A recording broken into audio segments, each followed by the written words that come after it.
the high desert, the great American Southwest. This is Midnight in the Desert, and I'm Art Bell. Good evening, everybody. It is my pleasure to be here. This is Midnight in the Desert. We have but two rules for the program. No bad language, and only one call per show. Beyond that, we have no rules. We have some thank yous, always. Telos for the great sound. And, oh, by the way, it is great. I want to read this from Tom. I know it'll sound like it's an ad. I guess it is, sort of, right? From Tom on the wormhole. Art, the earbuds are so good from the Seat Crane Company that I can hear you snort when you laugh. Really? You mean like... that?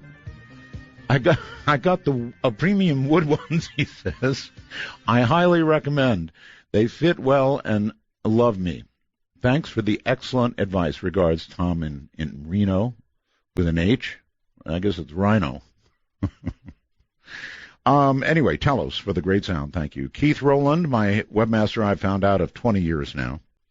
My producer, Heather Wade. All of you out there, the Bell Gab website, great bunch of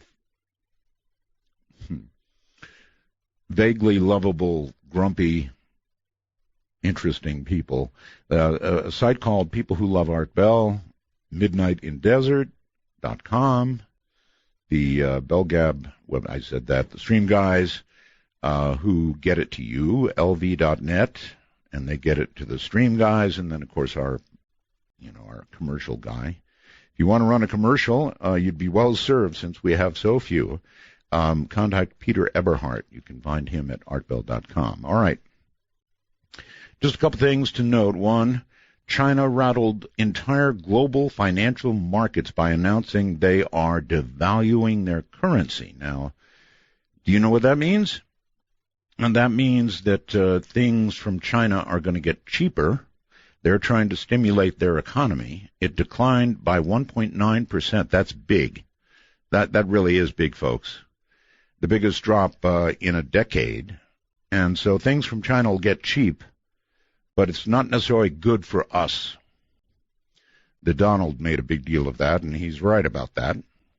A young Mississippi couple who are charged with attempting to join the Islamic State were held without bail Tuesday, so two more want to go over there and fight. Why, I don't know. Why Americans are doing that, I don't know. A random encounter leads to astonishing discoveries. This is pretty amazing. Between two men who, get this, they didn't know each other, but they had still managed to lead the same life with wives and children, all of the same name. They had the same cars, the same vacation spot, which is, by the way, where they met each other.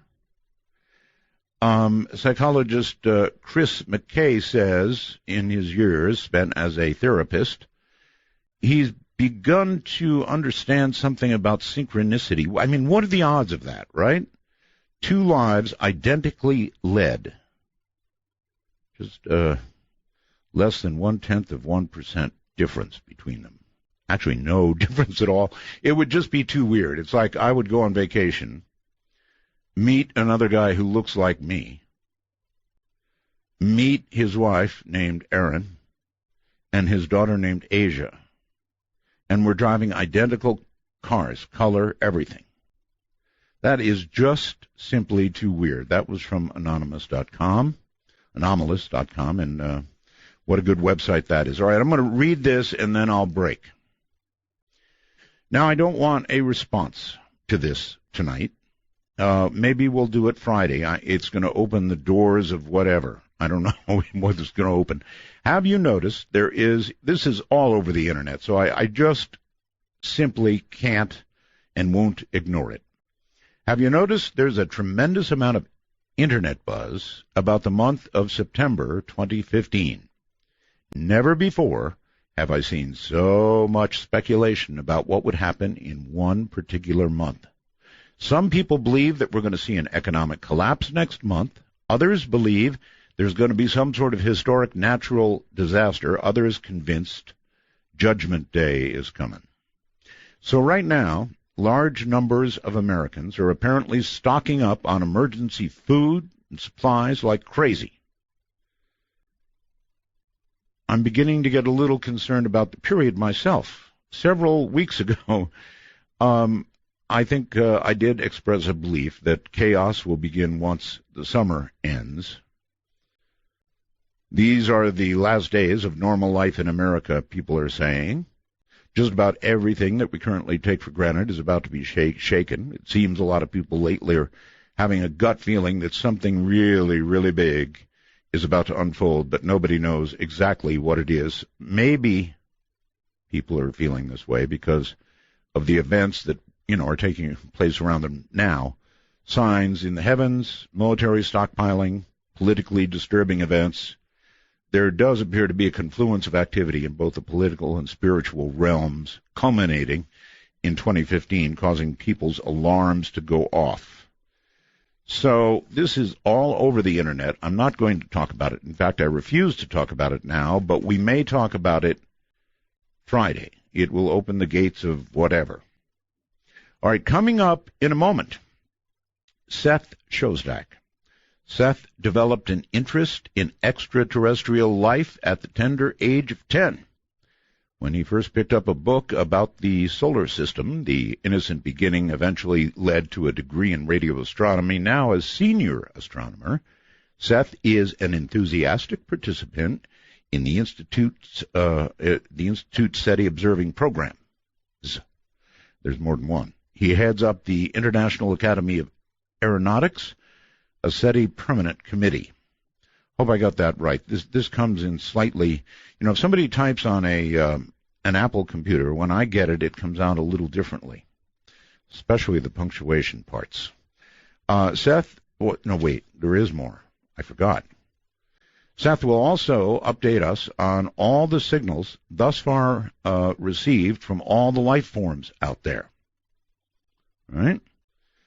He will update us on the aliens that SETI has had examined, how they now have 37 different alien languages that they've interpreted, and, of course, all of the technical advances that have been derived thus far from the technical information taken from these aliens. Hello, Seth. Hello, Art. How are you? I'm fine. 37, huh? Well, I'm sorry. I couldn't help myself. That's okay. If we had those 37, I think my job security would be a little, better. Actually, it'd be pretty shaky, wouldn't it? I mean, if we actually had 37 different aliens, the budget for looking for them might, dry up. Well, that's true. You'd have to sort of switch your job description to studying as opposed to searching. Mm-hmm. I think you'd have to do that. How long has it been since we talked? Well, I don't really know. I think it's, maybe 3 years, 2-3 years, something like that. Mm-hmm. At least that long, I would say. SETI, it goes on to say, the search for extraterrestrial intelligence is an exploratory science that seeks evidence of life in the universe by looking for some signature of its technology. And in a moment, when we get back, I will ask Seth exactly what kind of, it's very interesting, what kind of signatures they might be looking for. That would certainly be interesting, wouldn't it? From the high desert, the great American Southwest, midnight in the desert, rockin' in the nighttime.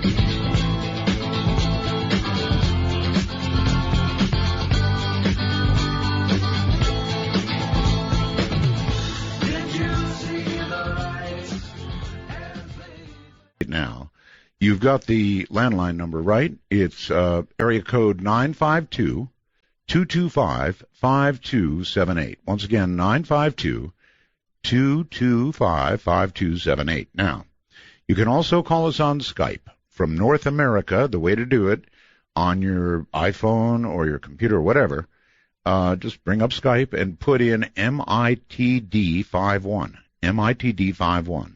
If you're outside the U.S., MITD55. That's as in midnight in the desert, MITD 55, and give us a call anytime. We may start taking calls during the show with Seth, sort of occasionally, peppering it with calls, sort of just playing around with a different format. All right. Welcome back, Seth. Thanks, Art. I'm here. I'm awaiting those calls. Okay. You really want calls that fast? Well, no, not right around, all right. Right away. But I always find the calls the interesting part of the show because, to be honest, that's the part I haven't heard before. Well, yeah, you're right about that. Actually, there may be a few things tonight that you haven't heard before. Okay. So let's straighten something out. When you talk about signatures of technology, what kind of things are you actually looking for? Well, there are several ways that you might, in fact, convince yourself that you'd found some evidence for something that's intelligent out there in the cosmos. One thing would be, if they physically landed or you went there. I mean, that's straightforward. Happens every night on television, but we're not about to go anywhere. And undoubtedly we'll get into the second possibility here tonight, whether they're visiting us. I don't think they are, but that's straightforward. The second thing you could do is maybe you could see something, with a big telescope that would convince you that, Bob, I don't know what that is, but it isn't natural. Some huge astro engineering project. Maybe there's some advanced society that's built something so big that we can see it with our telescopes. And the third way to do it, and the approach that we use here most often, the SETI Institute and other places that do this kind of research, is to try and pick up signals. And radio signals are what we usually look for, but you can also look for flashing lights in the sky. So that's the method of choice, I would say, to try and prove we have some cosmic company. Back to the telescopes for a moment. We have a hard time resolving small things with big telescopes on Mars, right? Well, yeah. I mean, I don't know what you mean by small. If you don't have an orbiter that's actually at, for example, Mars, what you can see from the ground is pretty limited. And, big mountains, right, things like that are probably the smallest thing you can see. Fortunately, Mars is close enough that you can, put something in orbit around it. Okay, I made a poor choice. Pluto. Well, Pluto. Well, Pluto, actually, we can see things on Pluto that are, I don't know, the size of a football field, something like that. And that's pretty good, given the fact that the cameras that made those photos, which were aboard the New Horizons spacecraft, they had one shot. That spacecraft didn't land on Pluto, obviously, but it didn't even go into orbit around Pluto, which would give you, weeks, months, maybe years to make these photos. It just sailed right by at a speed that, it was by the whole planet in a few minutes. It didn't take very long. So you get that one shot. It's sort of like you're in your car and you see something interesting there on the sidewalk as you're going down the street. You grab your camera and you take a couple of pictures, and that's all you get. So it's really amazing that they've got these incredibly detailed photos of Pluto. All right, it is. But telescopes don't see a whole lot, right? Well, I suppose compared to, a visitor or a rover or something like that. And if you're going to say they do, then I'm going out to Alpha Centauri. Yes. The closest star system, I think, right? Star? Yes. Okay. Anyway, telescopes are pretty limited in terms of detecting life, unless it was pretty close, relatively speaking. So you listen for the more likely thing, which would be radio signals. It's been years since we explored together, Seth. I don't know the current state of SETI, what telescopes you have available to you, what kind of computer power you're using, what frequencies you're listening on, that kind of thing. Well, we are using an array of telescopes. It's called the Allen Telescope Array, and that's because the money to build it was largely given by Paul Allen. And Paul Allen was the co-founder of the Microsoft Corporation. Everybody knows about Bill Gates. Well, right. Paul Allen was his partner in the early years. And Paul Allen is interested in opportunities that, new developments in technology make possible, things that are interesting to do, but you never could do them before because you just couldn't build the technology. So he has funded this array of antennas. It's so far up to 42 antennas. That's what we have, 42 antennas. The idea is to build many more, but that takes more money, and it's always difficult to get the money. I would say 42 is pretty impressive. Well, 42 Yeah, but it's really designed to have hundreds. That's what you really want. And it turns out that by building hundreds of small antennas, you get kind of the performance, in fact, more than the performance of one giant antenna for a lot less money. So that's the way to go these days. Anyhow, this array of antennas is up in the Cascade Mountains of California. It's about 300 miles north of San Francisco. We put it up there not because of the beautiful scenery, although the scenery is beautiful, and not because of the cuisine, because there is none, but because you got all these mountains and they kind of shield the antennas from all the radio static that you would get from the Bay Area here around San Francisco. How big are they generally? Well, each one of them, they're all identical. They're all about 6 meters. So it's like 20 feet in diameter. If you put one of these antennas in your backyard, you'd probably provoke opposition from the neighbors. They'd probably want you to remove them as an eyesore. But they're not huge. I have a 3.8 meter dish in my backyard now, and I'm getting static about that. Are you? Yeah. Well. Yeah. Well, not from neighbors. My wife walks out and goes, "Oh my God." Anyway, so 42 telescopes. Now, again, a technical question. These are kind of in parallel in the sense that they turn simultaneously and focus on the same point in space. And is their gain then therefore collective? Well, it is. They don't have to do that. It's not that they're kind of chained together and they all have to all point in the same direction. I don't know. It's sort of like a chorus line in a way. They're all doing the same thing. They're all kicking at the same time, turning around, whatever, at the same time, but they don't have to. And the same with these antennas. They could be pointed individually, but the general scheme is indeed to have them work as a team. Right. They all point in the same direction in the sky, and they're spread out over about, maybe 3,000 feet of landscape up there. The idea is, you could build one giant antenna, and that would collect a lot of cosmic static just because it's big. Arecibo. Yeah, right. Arecibo. But, Arecibo's fixed in the ground. It's a big antenna down in Puerto Rico. It's 1,000 feet across. It's huge. But, you can't turn it. You can't twist it. You can't build that kind of structure. It's too expensive. So you build a lot it's like taking Arecibo and hitting it with a hammer or something, break it up into, dozens, maybe hundreds of small antennas, and then you can get very much the same performance with something you can afford to build. Mm-hmm. So if you were to suddenly start getting some kind of signal, just an example, something weak, you could focus all of your antennas, or as many as possible, on that one source, have the collective gain hear it better. Yes. In fact, that's the way we do the searching, too, actually. They're all looking at the same spot. So you decide, okay, we got these antennas, we got them for this week. What are we going to look at? And you could just point them randomly at the sky, but normally speaking, you don't do that. You try to be a little more clever. And so we point them in the direction of star systems where we know there are planets. These days, that might actually not be such a terrific strategy anymore, because now we know planets are so commonplace. You really can't miss pointing at planets. But, if you decide where you're going to point them, they all work together. They're looking at a few spots on the sky at once.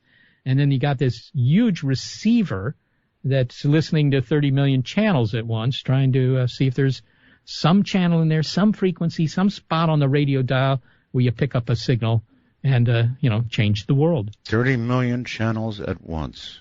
Yeah. That's incredible. That's really incredible. So the computer's come a long way, huh? It has. Well, the computer, a lot of this is indeed, as you suggest. It's digital technology that makes all this possible. And there's actually an upside to that.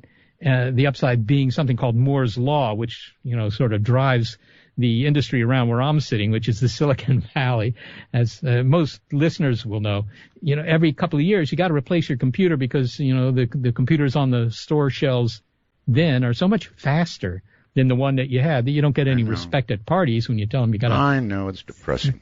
3-year-old laptop. Right, it's depressing. But it's good for the Silicon Valley. So they'll sell you a new laptop, a new computer, whatever it is.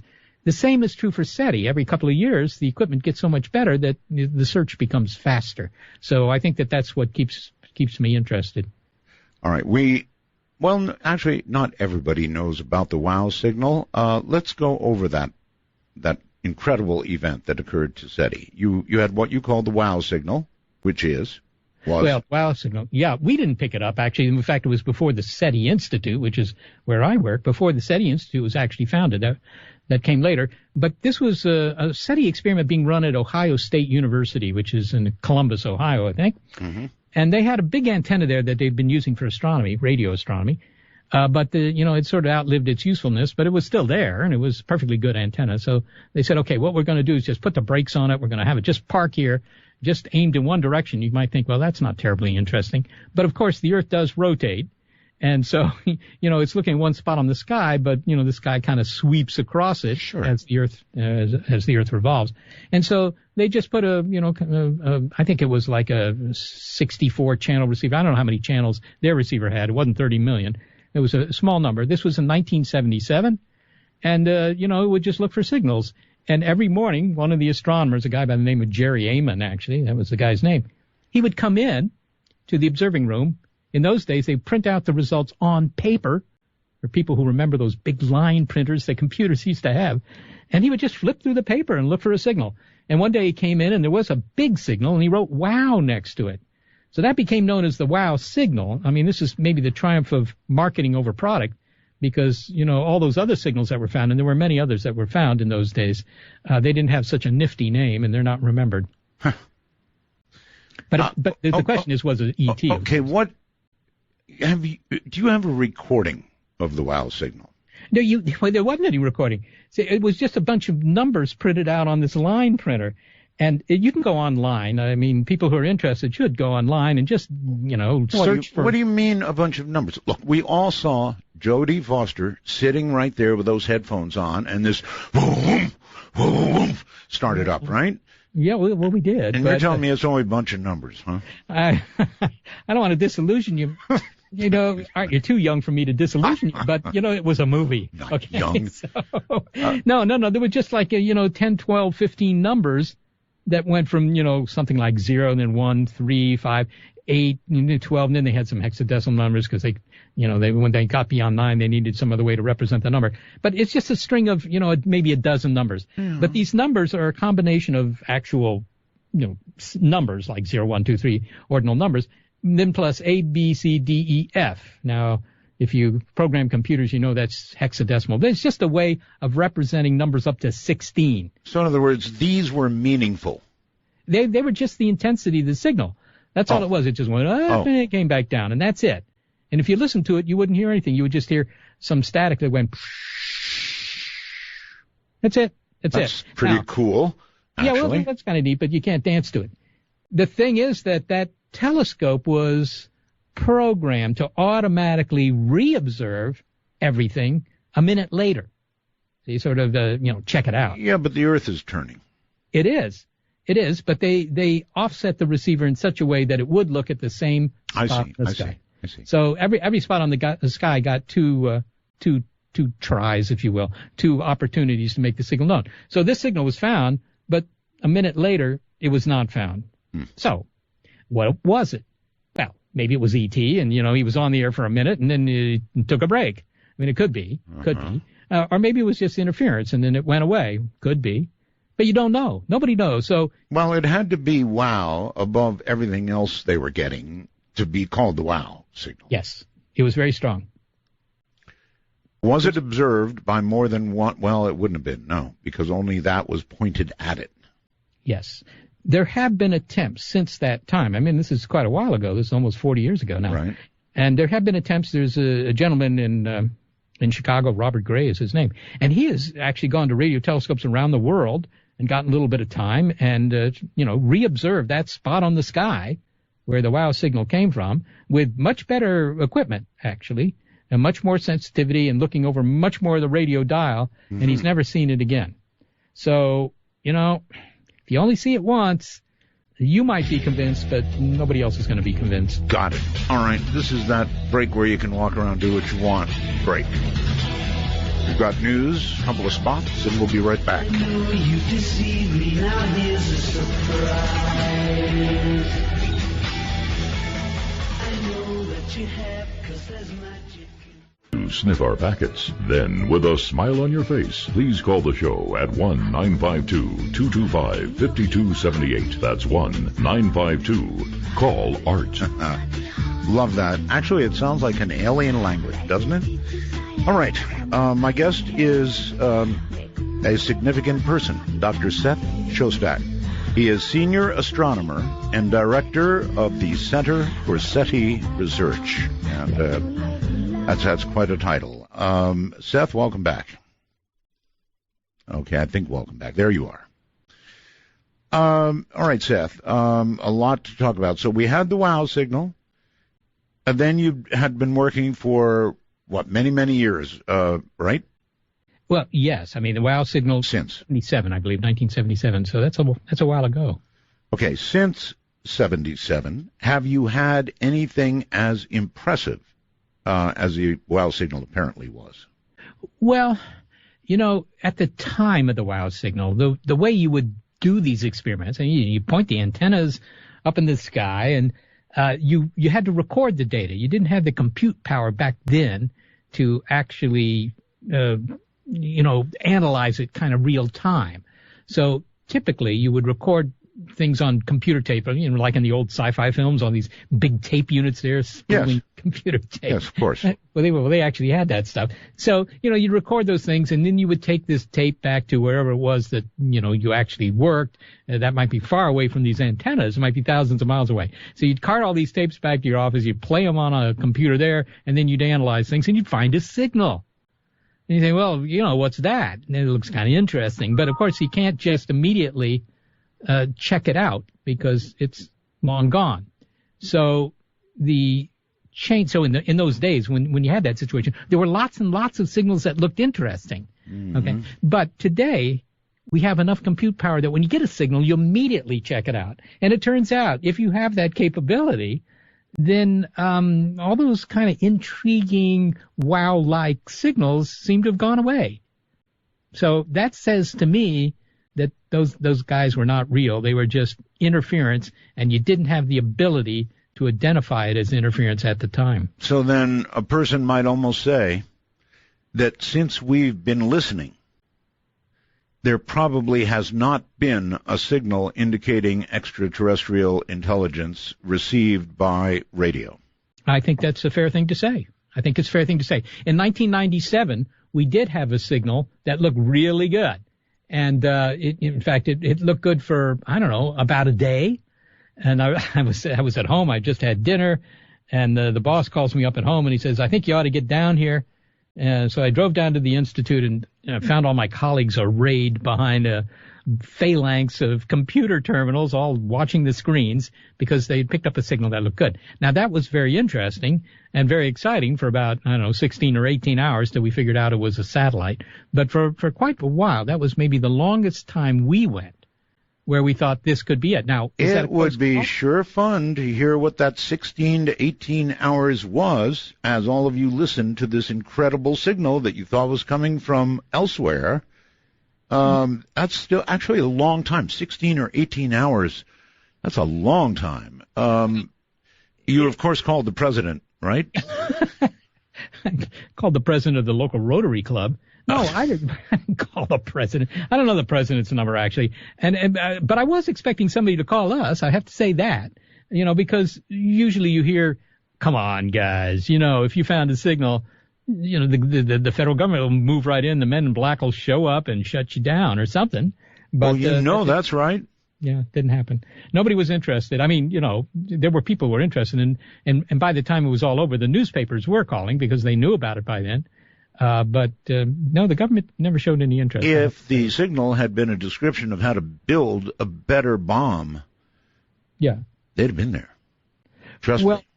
Maybe. I mean, who knows what the signal was? It was a signal, but we're just picking up what's called the carrier signal. That is to say, it's just a component of the signal that's there to carry the information. So it's not actually interesting to listen to that somebody's on the air, and that's the first thing you want to do. So you were hearing a carrier without modulation. That's right. So modulation we weren't even hearing it. It was just numbers on the screen. Okay. Modulation is the intelligence that would be included in the carrier. Exactly. So it was a radio signal without any message, if you will. Okay. But only because if there was a message, it would take a different kind of equipment to find that. It turns out it's much harder to find the message than it is just to find the on-the-air sign, if you will. Okay. So then to sum up, other than that great excitement, and, of course, the WOW signal, which you kind of dismissed, There's been nothing in all these years, in all these planetary systems we pointed at, nothing. That's right. That is correct. And some people think that's, significant. They think, well, you guys have had plenty of time to do this. After all, even you were one of them. I remember you telling me, and I'm sure you remember it. You said if we don't get a signal, and I forget what it was, the next 5 years, 10 years, something like that, we're going to have to start thinking there may not be one to get. Well, I don't quite remember it that way, but maybe it was 50 years. I don't know. What I do remember saying, and this I would say again. In fact, I'm going to say it again right now. If SETI doesn't succeed by, I don't know, say 2050, that's a long way off.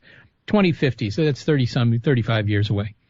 If we don't find something by then, because by then we will have looked at millions of star systems, millions. At this point, we've looked at thousands. But because of the improvements in technology, by then you looked at a fair sample of star systems. And if you don't find anything after looking at millions of star systems, some people would say, okay, that proves it. We're the smartest things in this part of the universe. And a lot of my neighbors believe that's true. Would you be one of those saying that at that point? I would never be one of those saying that. That strikes me as entirely too improbable. What I would say, though, at that point is that this is the wrong experiment. We're not going about this the right way. What we're looking for isn't something we're going to find by listening. So you've already thought of this, actually, right? And that tells me you've already thought of a better way. Well, I'm not sure I've thought of a better way. I can think of ways that, sort of improvements or changes in what we're doing that might really change the odds. Like what? Well, the most obvious thing is simply to have antennas and equipment that's 100 or 1,000 times more sensitive. See, we're listening for signals that have to be fairly powerful. In other words, the Klingons or whoever they are up there, they have to invest a fair amount of money in their transmitting setup unless they know we're here and they're deliberately targeting the Earth, and they can make a very focused, if you will, a very beamed signal, and then it doesn't cost them so much. But if they don't know we're here and they're just, giving the, if you will, the galactic weather forecast, or maybe it's the galactic internet signal or whatever it is, if it isn't really intended directly for us, we're only going to hear it if it's, an incredibly powerful transmitter. And that might be unrealistic. Maybe they don't want to pay for all those kilowatt hours. So, right. And in that case, if you had receivers that were 1,000 times more sensitive, then maybe the landscape changes. Okay, so we pretty well summed up the signals not received to date. That's right. All right. Something I want you to hear. Hold on just a second, and you'll get a chance to respond to it. This is a Dr. Stephen Greer, and I know that you know that name. So what I want you to do is listen very carefully. Now, I'm going to say something here because this is enough years after it happened. A few years ago, there was a show called Coast to Coast with Art Bell. And it was on the cover of Time magazine, and I was one of his favorite guests. And when I'd be on that show, it really lit things up at certain agencies. And one time I was on his show, and a few years back, towards the end of his career there, and this issue came up, and I said, well, I have a source high up in SETI that confirms to me that they, in fact, have received interplanetary signals, but in a kind of phased, not normal array. It was kind of a pulsed array, and that it was kept secret and covered up. And the SETI people were furious. Subsequently, Seth Shostak got on the show and just said, well, Dr. Greer knew what he was talking about, and he probably talked to some volunteer computer operator, because we have all this network of volunteers. What Art Bell didn't know, and which Seth Shostak didn't know, and which I'm going to say now because it's enough water gone under the bridge, is that the guy who told me that was the founder of the SETI project and the Drake equation, Dr. Drake. He told me that they had that contact. Moreover, a man who had been one of Carl Sagan's best friends, the best man at his wedding, confirmed it. And he had been present when the WOW signal came in at Harvard. Okay. There you have it. I'd like to get your reaction to that. Well, I'll try and moderate myself here. I actually do remember this show when Stephen Greer came on your program, as he says, and he went on for, a couple of hours about how he knew that we had found a signal. Now, first off, you got to ask yourself, if we had found a signal, why wouldn't we tell the world? That would really help our funding. Right, but at that time, to be fair, he didn't say how he knew this. Oh, he did. He did. He didn't say what he just said. Somebody at SETI told him. He said somebody at the SETI Institute told him. Okay, all right. At a party, actually. And there you have it. He laid it out here, though, who it was. He did. And I got hold of, Coast to Coast, and I said, this is incredible. And they said, we'll put you on. So I was on with you, I think the next night or within 48 hours anyhow. Right. And what I had done in the meantime was there are only 4 scientists. There are a couple of engineers. There are no volunteers. All of that is nonsense. Also, the WOW signal suddenly was at Harvard. I suppose you heard that, whereas in fact it was at Ohio State. But never mind any of that. The thing is that there were only 4 scientists connected with the SETI project at that time, and of course they were all just down the hall from me. They're not casual acquaintances. They're people I work with every day. And I went to all of them, including Frank Drake, by the way, and said, what do you know about Stephen Greer? Not one of them had heard of Stephen Greer, let alone have talked to him at a party somewhere. And so I thought, okay, well, that's interesting. So I called up Stephen Greer's organization. Should I go on? I mean, do you want to hear more of this? A little more. Okay. So I called up Greer's operation in Charlottesville, Virginia, and I asked to speak to Mr. Greer about this because I wanted to know with whom he had spoken. He didn't say on the air when he was with you that it was Frank Drake. Right. Of course, if Frank Drake had known that we'd pick up a signal, Frank Drake would be, he'd have a Nobel Prize on his mantle today. And they didn't let me talk to Greer, actually. And in the end, they just stonewalled me. They said, well, he's busy. And I said, look, well, could you just at least send me an email? Just have him tell me a date or a location where he heard this information, just so I can verify it. Yes. And he refused to do that. Well, I doubt they refused. They probably didn't know at that point. I mean, the reason I pulled this audio, obviously, is because he laid it out. The people involved and everything else. Now, are you absolutely sure, Seth, that if one was received, that even you, as senior astronomer, of course you would know, but I mean, what if there's some protocol that even you don't know about? Well, I was chair of the international committee that set the protocols, so I guess I know about the protocols. But beyond that, you just got to back off from this for a moment and look at what we're trying to do. We're trying to find a signal that would prove somebody's out there. Oh, yes.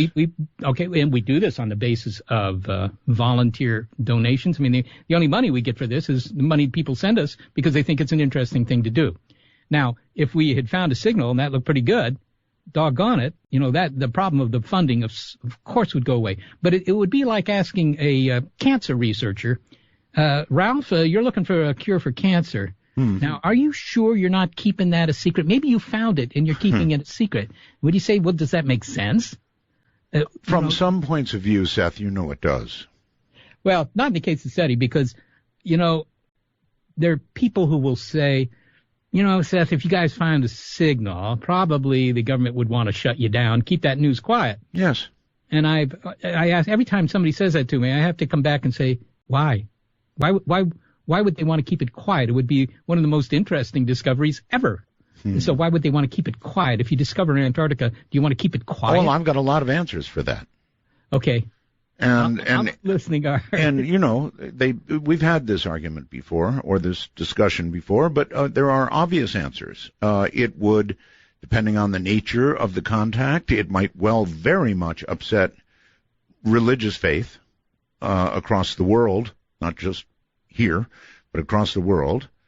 And it would just depend on the nature of the contact. If it's just some we're here, we're here, we're here, but we're 100 light years away, no problem. 100 light years seems like, plenty of separation. But if it's, we're here, we're going to take over, get your armies ready, they'll last about 5 seconds, that's a different kind of signal, right?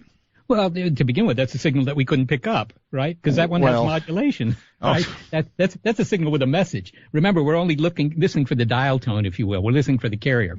Okay, so the carrier doesn't carry any information. It's just part of the signal. Well, yeah. But once you get the carrier, you're going to be looking for the modulation real quick. It's a completely different instrument to do that, and it would take 10 years to build that. What? Yep. You mean to tell me if you got a signal that amounted to a carrier of whatever nature, you couldn't examine it for any modulation for 10 years? Serious? No, you could try. You could try. But the thing is, I mean, if they were just modulating the carrier, this is getting a little bit technical. Modulation, folks, just means information. Right. Right? Think of this carrier, this signal. You can look at the carrier as it's like a whistle. It's a single tone. Yes. Like that. Right. And they could turn that on and off. That would be some kind of modulation. Right. Interstellar Morse code. Right. And if they had a slow fist, if these guys were really slow in setting their Morse code, maybe you could pick that up. If they're only sending a few words per minute. But they're not going to do that.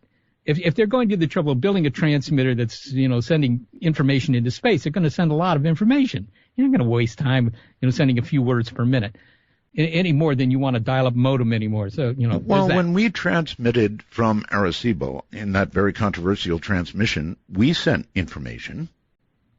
Very little information. 1,679 bits. That's not much.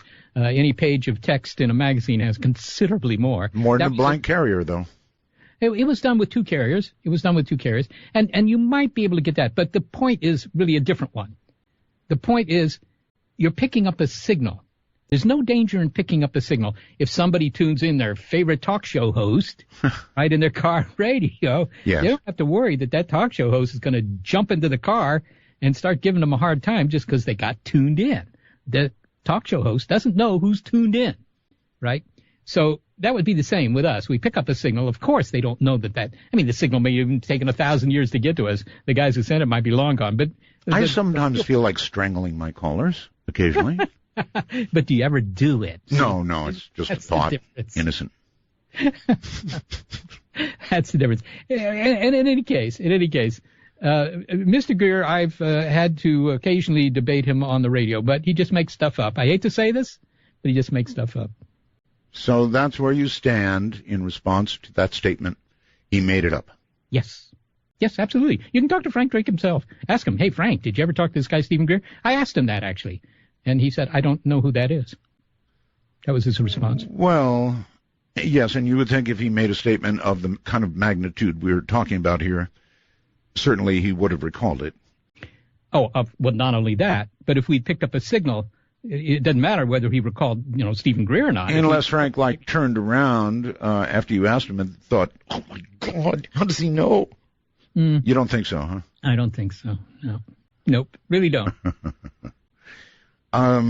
We do have to talk about you say you have written the protocols that would be used if a signal was detected. And I guess, when do the protocols kick in? How many people have to verify it before the protocols begin?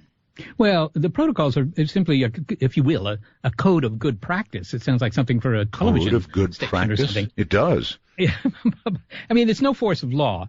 And there have been protocols. They were set up during the NASA SETI days. So even back, in the early 90s, these things had been drafted. Sounds like something you'd for an outline for a sitcom or something. Listen, hold tight. We'll be right back. We're at a break point. Seth Shostak, the senior astronomer and director of the Center for SETI Research, my guest.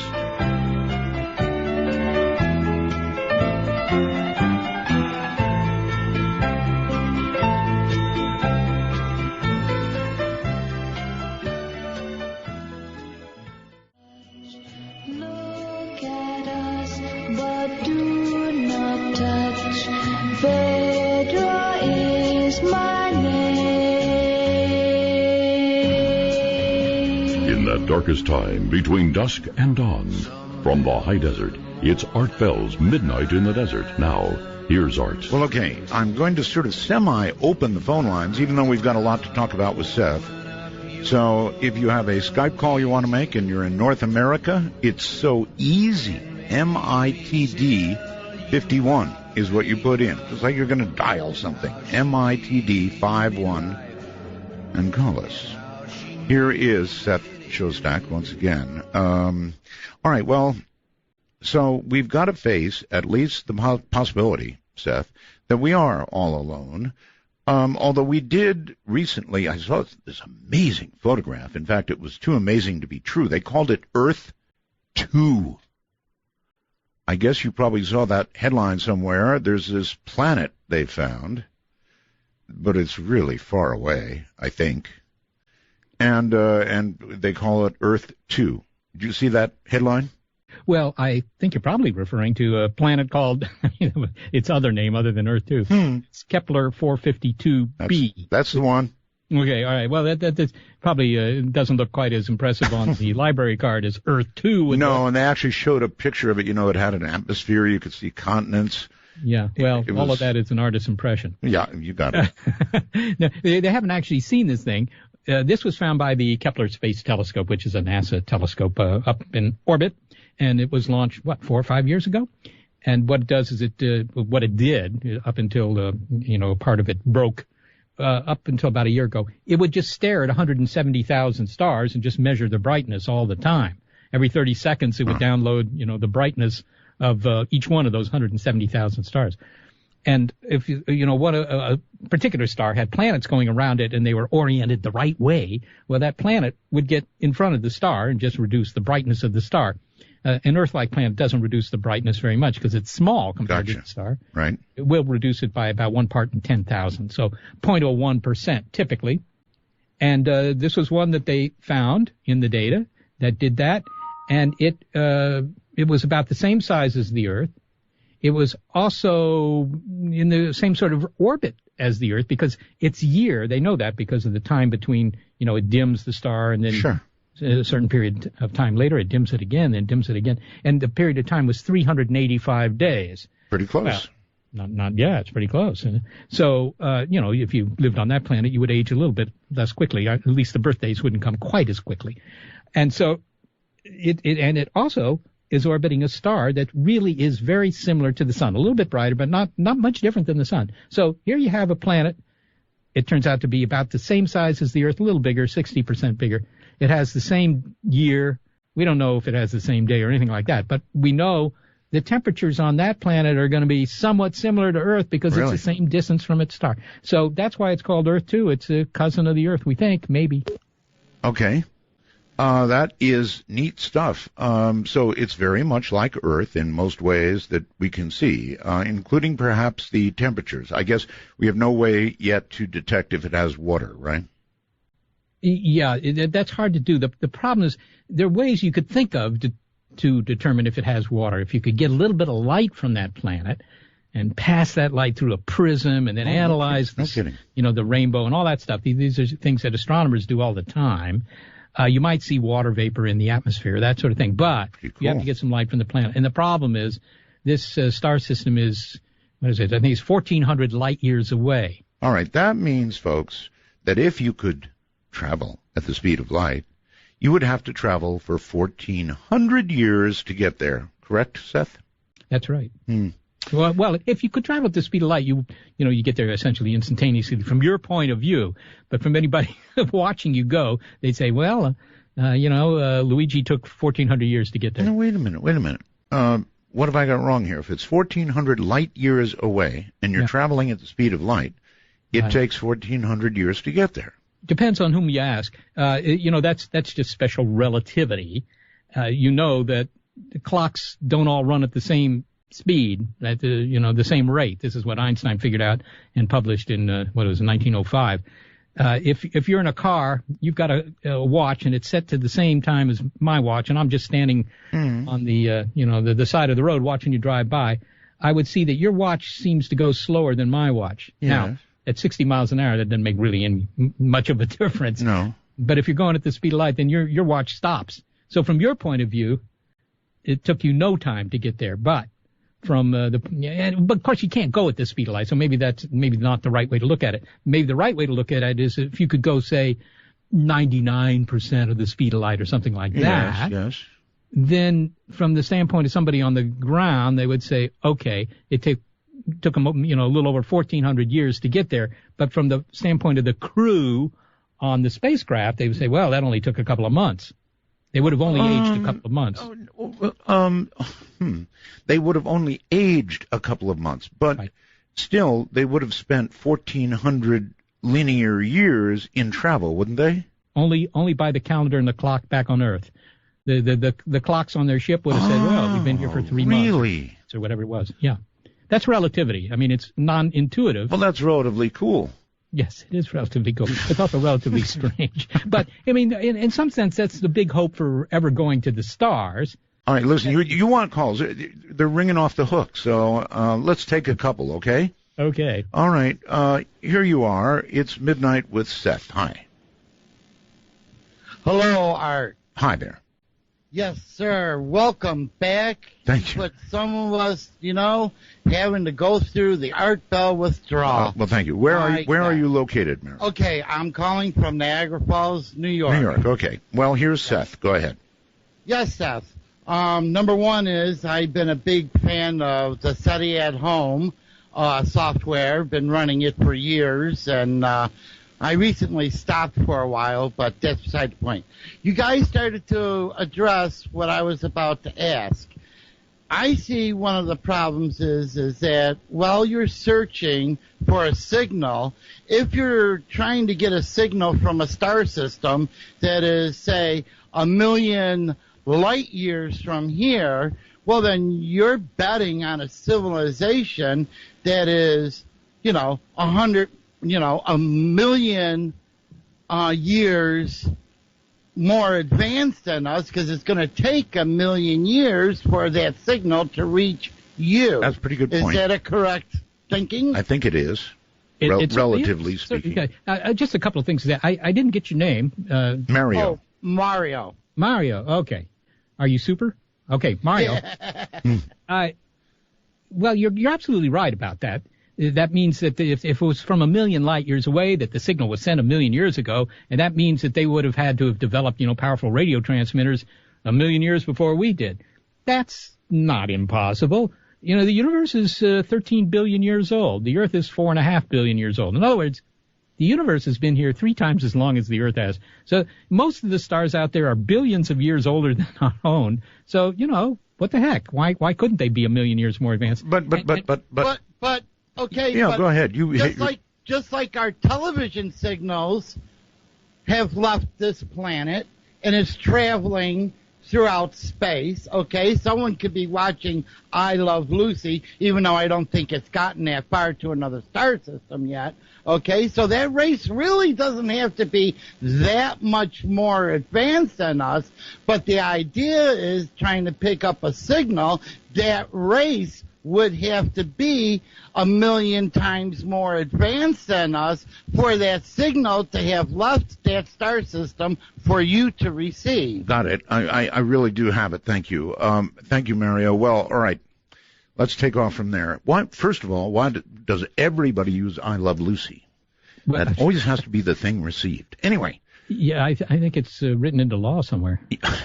If we received a signal from, a planet that far away, what did he say, 1,000 light years? He said a million light years. 1 million light years. That's kind much of farther than overdoing it. Right?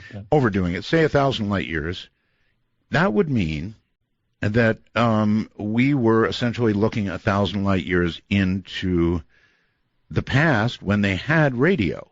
And so if they still exist now, in the now, they will have been that much more advanced. And to them, if they even paid attention to our puny little answer, assuming we sent one, we'd be to them as ants are to us. Well, that's a lot. Yes, I mean that could be. Oh, that yeah, could be. it could be. But Yes.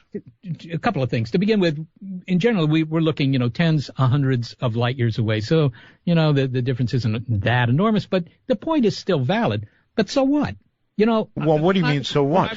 Well, they would come. They would wish us gone, and we'd be gone if that's what they wanted. That's how powerful they would be. They could be very powerful, but again, all we did was pick up their signal. They didn't know that we did that. And the other thing is the fact that it's old information. In this case, your example there, Art, 1,000 years old. So what? I read Julius Caesar in high school. That information was 2,000 years old.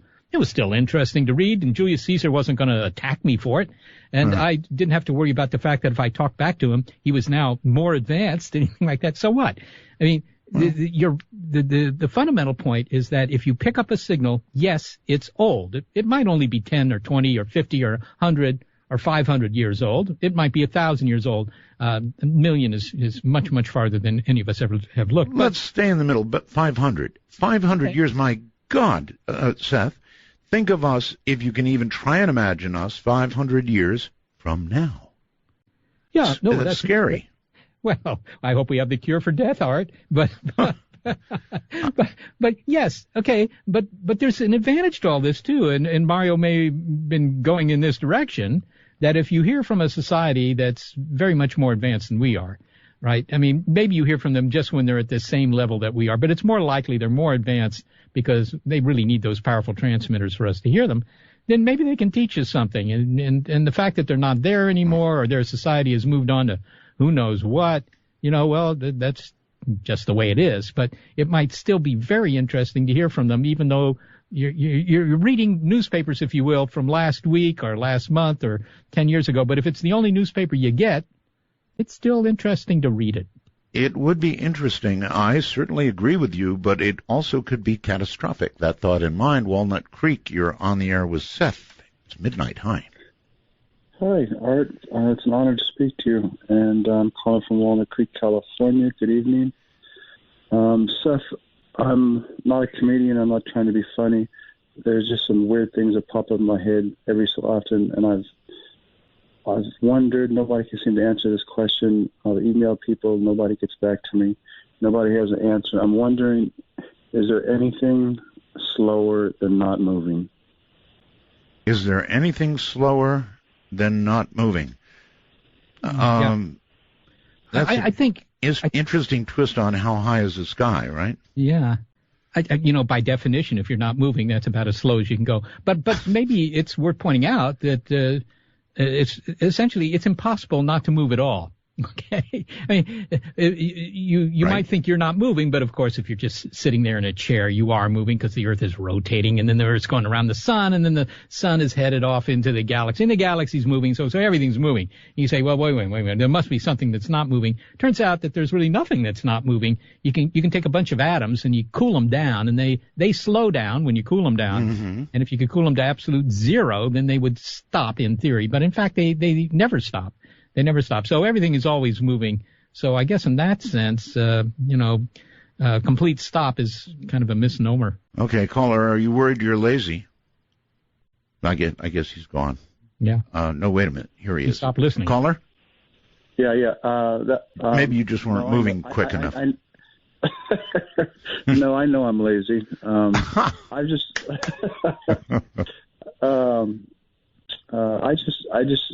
There are subatomic things moving really slowly. It's so slowly you can't see them, or so tiny. Yeah.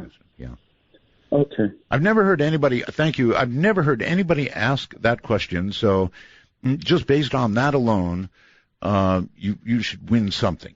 I don't know what, but you should win something. Let's see. We have to take a quick break. So why don't I go ahead and do that? Oh, baby. Keith, let this roll for a little bit. It's been so long. I'm Art Bell.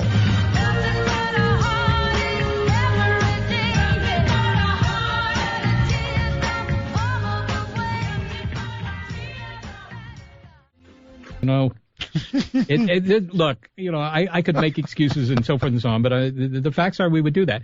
And there's a lot of historical precedent for naming telescopes after the guy who writes the check. Yeah, he really likes stuff named after him, so there you have it. Let's go where to? I don't know. Wilmington, North Carolina. Hi, it's midnight. You're on with Seth. Hi, Art. Thank you for taking my call. This is Gabrielle at Eastern Paranormal, and I sent you a message through the wormhole. What I would like to ask your guest is Frank Sumption. He was the developer of the first ghost boxes that we had, and now we have the Shack Hacks and ghost boxes, and people are making them. We're getting voices coming through them claiming that they're interdimensional beings. All right, no, wait. This is a really cool story, but I'm not sure it fits in for Seth. Yeah, this is the question. I was about to finish it. Okay. And we're getting a lot of them saying they're space aliens, which is a type of dimensional being. And so my question to him is, what does he think about that? Where does he think these voices come through? I posted a video in the DM Talk thing here that he can look at if he's on it.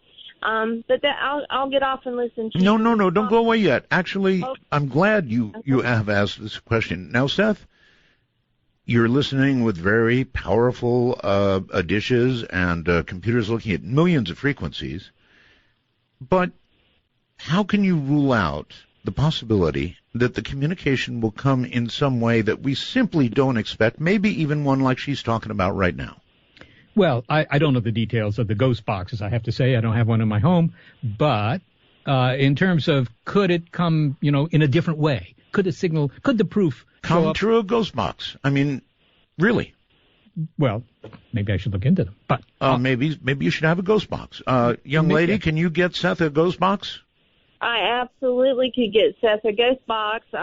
There's also another question is we have these apps you can download on your iPhone. I have an iPhone too, and you can get them on Android. Really? They're coming saying it on the apps. Yeah, you should have Danny Bigbeard from the Echo Box. Danny Bigbeard?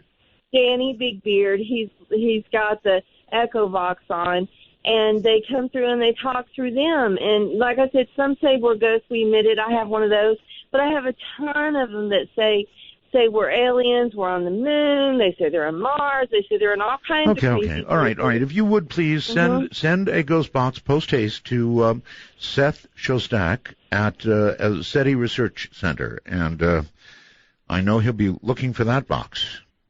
I will. Probably have it X-rayed. Just to follow up there a little bit, because you asked, could it be that the proof that there's somebody out there comes out of, if you will, left field? Yeah, I wasn't totally joking, Seth. Really, I wasn't. Well, I'm not joking with my answer, because the answer to that question is, yeah, could happen. In fact, again, if you look at some of the most interesting discoveries in physics or astronomy, those are the fields that I personally know best, but, some of them came out of experiments that weren't designed to find what they found. Exactly. So that could happen. And in the case of finding ET, one thing that I think is a good contender for turning up something that we're not expecting is simply the increasing amount of imaging of the sky being done with really big telescopes. And they keep building big telescopes. When I was a kid, the biggest telescope was the one in Mount Palomar, the 200-inch telescope in Southern California. Today, there are telescopes that are much, much bigger than that. And they're building one in Hawaii that's the mirror is 30 meters across. Well, that's like 100 feet. The Palomar telescope's 200 inch. It's 100 feet across. And, when you have those kinds of instruments looking at the sky, I mean, who's to say? They might trip across something that we don't expect. Moreover, who's to say that somebody doesn't invent some silly little thing that they call a ghost box that resonates in some crazy way that would make you and I laugh just thinking about it right now, but actually works? Well, I wish them the best of luck. I mean, I personally, I'm not sure they have a ghost of a chance for doing that, but I wish them the best of luck. All right. Ken on Skype, you're on the air with Seth. Hi. Hi, Art. Good talk with Seth. It is, yes. I couldn't think of a better show to pose this question. Okay. It kind of goes along with the lines of your last caller.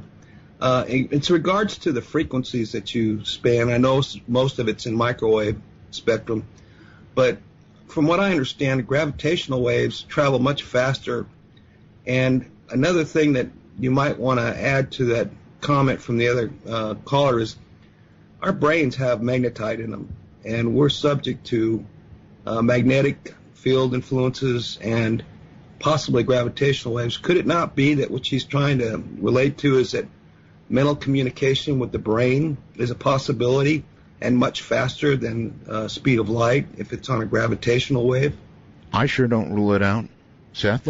Well, Ken, here's the thing. I do get quite a number of emails, maybe 1 or 2 a month, from people who say, you guys are wasting your time with radio waves or light waves because they only go at the speed of light.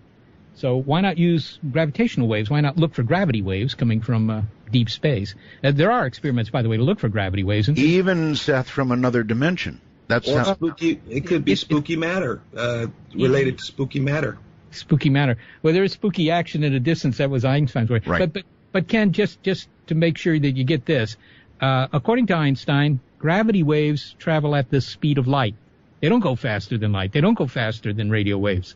And they're really hard to detect because we haven't even detected them yet. We got, millions of dollars worth of equipment looking for gravity waves, and they still haven't scored.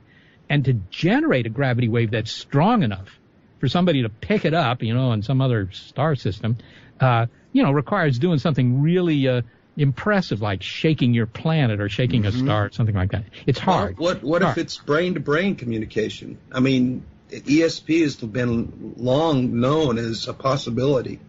Yeah, but it's not been demonstrated. I think there's a big experiment, Ken, you may want to consider, that's testing whether, ESP actually works. And that experiment is called Las Vegas. If ESP works... Well, there's also something that's called the Spirit and the Holy Spirit in the Bible. Okay, well, that's yet a different direction. And although you can also use that in Vegas. You can try that in Vegas, too. But, if somebody did, here's my answer. If somebody did win a lot of money in Vegas, I mean tons of money, using some special power like ESP, they probably wouldn't advertise it, Seth. No, they wouldn't. No, but the casinos might toss them out after a while. I don't know, but ESP has been tested occasionally. They've run some experiments, and they say, okay, look, you claim you can do it, and they put people who claim they can do it into, a testing situation where they're trying to send the color of a card or whatever it is to somebody in another room, and it doesn't work. It doesn't work. Just one last comment. The CIA has used it in remote viewing, so True. I know that some of it's proven, some of it's not, but I appreciate all those answers, and it was really good talking to you, and keep up the good work. All right, Ken, thanks. All right, thank you. Thank you, Seth. Hold on. We are at this nice longer bottom of the hour break. I'm Art Bell. Midnight in the Desert. Raging in the nighttime. Stay right where you are.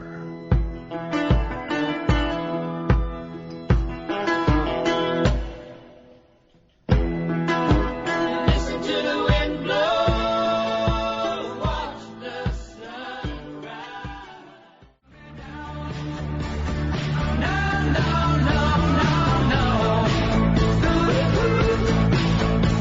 I'll tell you what's wrong before I get up the floor. Don't bring me down. Come on, men and women, Skype up. Call Midnight in the Desert at MITD 51. That's MITD 51. That's what I want to encourage. We've got a full bank of calls here, but we love Skype calls. Really, we do. We love Skype calls. So MITD 51 is the way to do it. When you come in on Skype, if you're wearing a headset, mic, boy, do you sound good. And if you're not, then just get up really, really close to where the microphone is on your computer, if you can find it. It's like a little hole or something. And you can use that. But you have the potential to sound really good on Skype. And by the way, here once again is the senior astronomer and director of the Center for SETI Research, Seth Shostak, along with somebody named Michelle somewhere else in the world. Hi, Michelle. Where are you? Hi, I'm from Japan. I actually called you last week, I think. That's right, Japan. From Japan. Okay, excellent. Yeah. First of all, did you get the picture of Mount Fuji I sent you? I have not yet. You sent it to artbell at artbell.com? So hopefully you'll get it. Okay. So the question I had was a couple years ago I heard a news story about a research telescope like this that had detected signals that they determined were not natural, and it was somewhere in South America. And when they brought it back, and I guess they demodulated it or something, they found that it was Doctor Who episodes from the 1960s that had gone out to space, and the signals had hit an interstellar object of some sort and bounced back and had come back. And they were really excited because these episodes had all been destroyed by the BBC. And I hadn't heard anything about that since, and I thought, who better to ask? I haven't And also ever heard ask about this. the No, question that's of, really you cool. know, Stop things right, coming back. Michelle. Hold on. Stop right there. Seth, have you heard anything about this? No, the news of Doctor Who has not made it to me. But, Okay. I mean, Michelle, I could say this. You know, you send out a TV signal, and it's true. It goes out into space. That part's right. And if it hits something, some of the signal bounces back. But even if it hit the moon, right, which is a pretty big object in the sky compared to anything else that you can think of, right? It's much bigger than, for example, Saturn looks in the sky and so forth. Even if it hit the moon and bounced back, and that would take 3 seconds, you would get the show 3 seconds later. That's hardly much of a delay at all. But the real point is it would be very much weaker because only part of the signal actually hits the object, and even less of what hits the object actually makes it back to you. It's kind of a poor man's radar, really. And to do radar with Doctor Who, I don't know, doesn't sound right to me, Michelle, I gotta say. Well, like I said, you know, this was a news story that I had heard that was all over the internet for a little bit and then went away. So who knows? It could have been fake or something, but could be a I figured misunderstanding. who better to ask? Oh, Michelle, if it's on the internet, said it's they got to did be find true. it, so. Everybody knows that. Oh, of course, right? But I believe the BBC was actually talking about it because they were hoping that in the future they would be able to get some of these back because the tapes were destroyed, and so there's all these missing episodes. All right. Well, listen, thank you very much for the question and for calling. And, Seth, what about that? I mean, it is possible, isn't it, that something out there could be... I'm going to give you one. Seth, you're a radio guy, right? Yeah. Okay. I swear to you, what I'm about to tell you is the truth, okay? I used to operate very high power on the 75-meter band, which is 3.5 to roughly 3.9 megahertz. Yes? Mm-hmm. Okay. On single sideband. I would love to have you explain this. There were several times, Seth, that I heard my own signal come back to me 3 or even almost 4 seconds later. I swear to you, this is true. They're called LDEs, long delayed echoes. It's not an echo when it comes that long.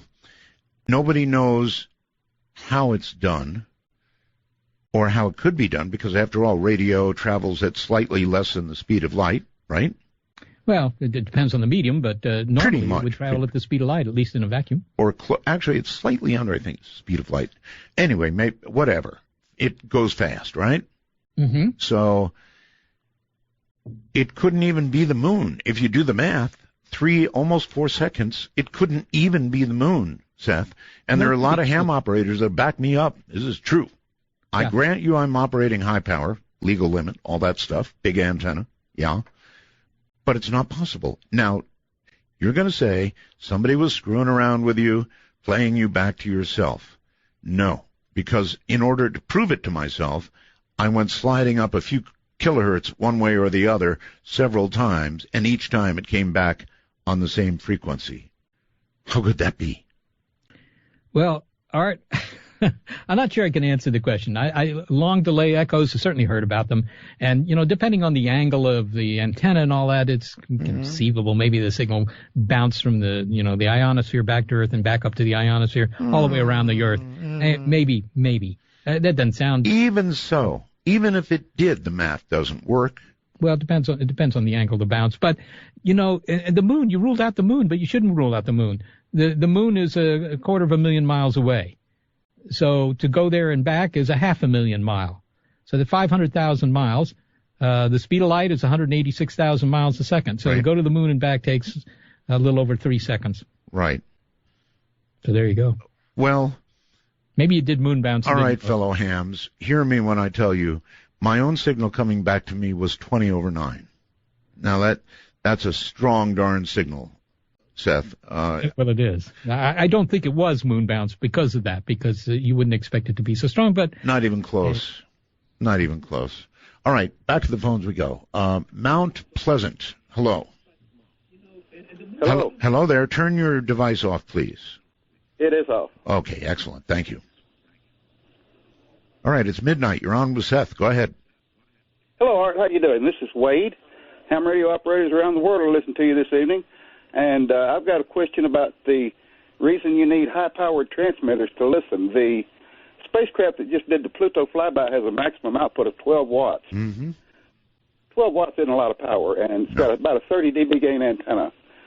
That's one. And the other one, it is called long path, and the signal does skip around the world. And a lot of times I've been unable to workstations pointing my beam-type antenna directly at them, but been able to operate with them through the long path. Right, So the opposite signal does direction. go all the way around the world. Opposite direction. Yes. It does go all the way around the world, but no way in the world does it take anywhere near 3 to 4 seconds. So that's inexplicable. And even if it does, it doesn't arrive back at 20 over 9. No way. No. And another thing, a quick invitation. Come by 3973 and see us after the show. All right. Thank you very, very much for the call. No, there's just really no way to explain it, Seth. No way. But I wouldn't give up, Art. I think there is a way to explain it. But I got to say, the moon would work, but the 20 over 9, which, of course, is ham lingo for a really powerful receive signal. Yes. That's the hard part. Yeah. It's impossible, Seth. It's just not mathematically possible, but I guarantee you it happened. All right, James on Skype, you're on with Seth. It's midnight. Go. Yes, sir. Art, how you doing tonight? Really well, thank you. All right. Hey, since we're talking about outer space, and hopefully this question wasn't asked earlier, but I saw something in the news about a live feed for the ISS, like a golden orange UFO some type, and of course NASA cut the live feed. And I was just wondering if Seth or you had seen that or had any comment on that. Let me explain that to Seth. Thank you for the call, Seth. Again, this is the truth, or at least here's what I saw. They had a live feed from the ISS. It was just a static feed. You could see part of a little piece of the space station. And then beyond it, clearly, you could see objects leaving our atmosphere and going to space, 2 or 3 of them. And by the time about the third one came along, NASA cut the feed like that. Now, for some folks out there, Seth, that makes them really suspicious. Would you like to comment? I think I did see this. I actually looked at the video. Oh. And what you see is indeed this fixed camera there on the ISS, and it's looking at the limb of the Earth. Yes. And you see these little dots, these white dots, and they're moving. Looks like they're coming up out of the atmosphere, kind of thing. Yes. But of course, to draw that conclusion that they're coming up out of the atmosphere, you need to know how far away they are. And I've talked to plenty of people in the space program about these things, which they see all the time. And what they are drops of oil or water, whatever, that are actually coming off the space station, and they're like 30 feet away or 20 feet away, and they're catching a little bit of sunlight. So they're not far away at all. They're not craft coming off the Earth.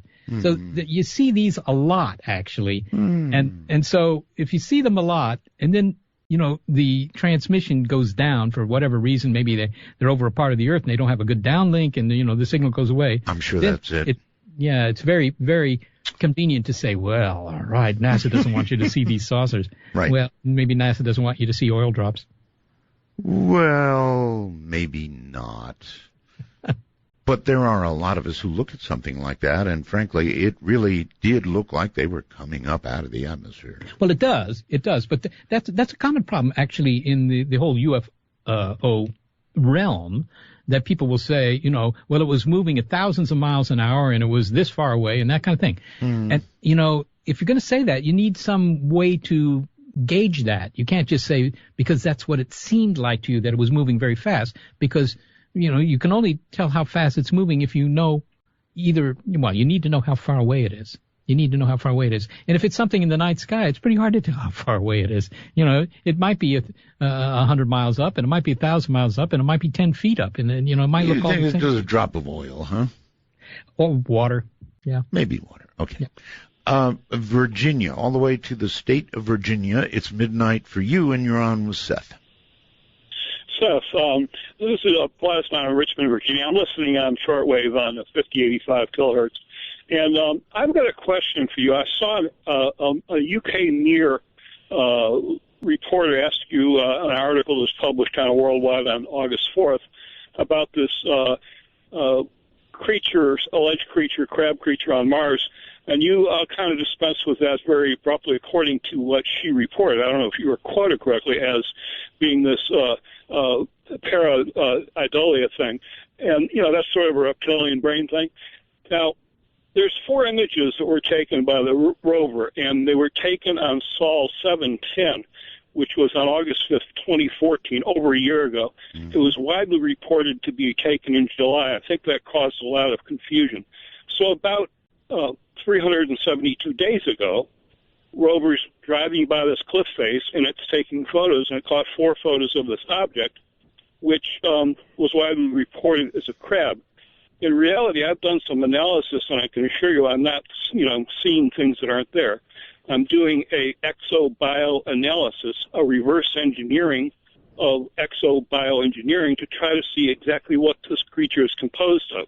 And I found that it has 50 ball joints and sockets in its limbs. It's got 10 limbs, and they're bifurcated like legs at the knee that split out into 2 lower leg segments with opposable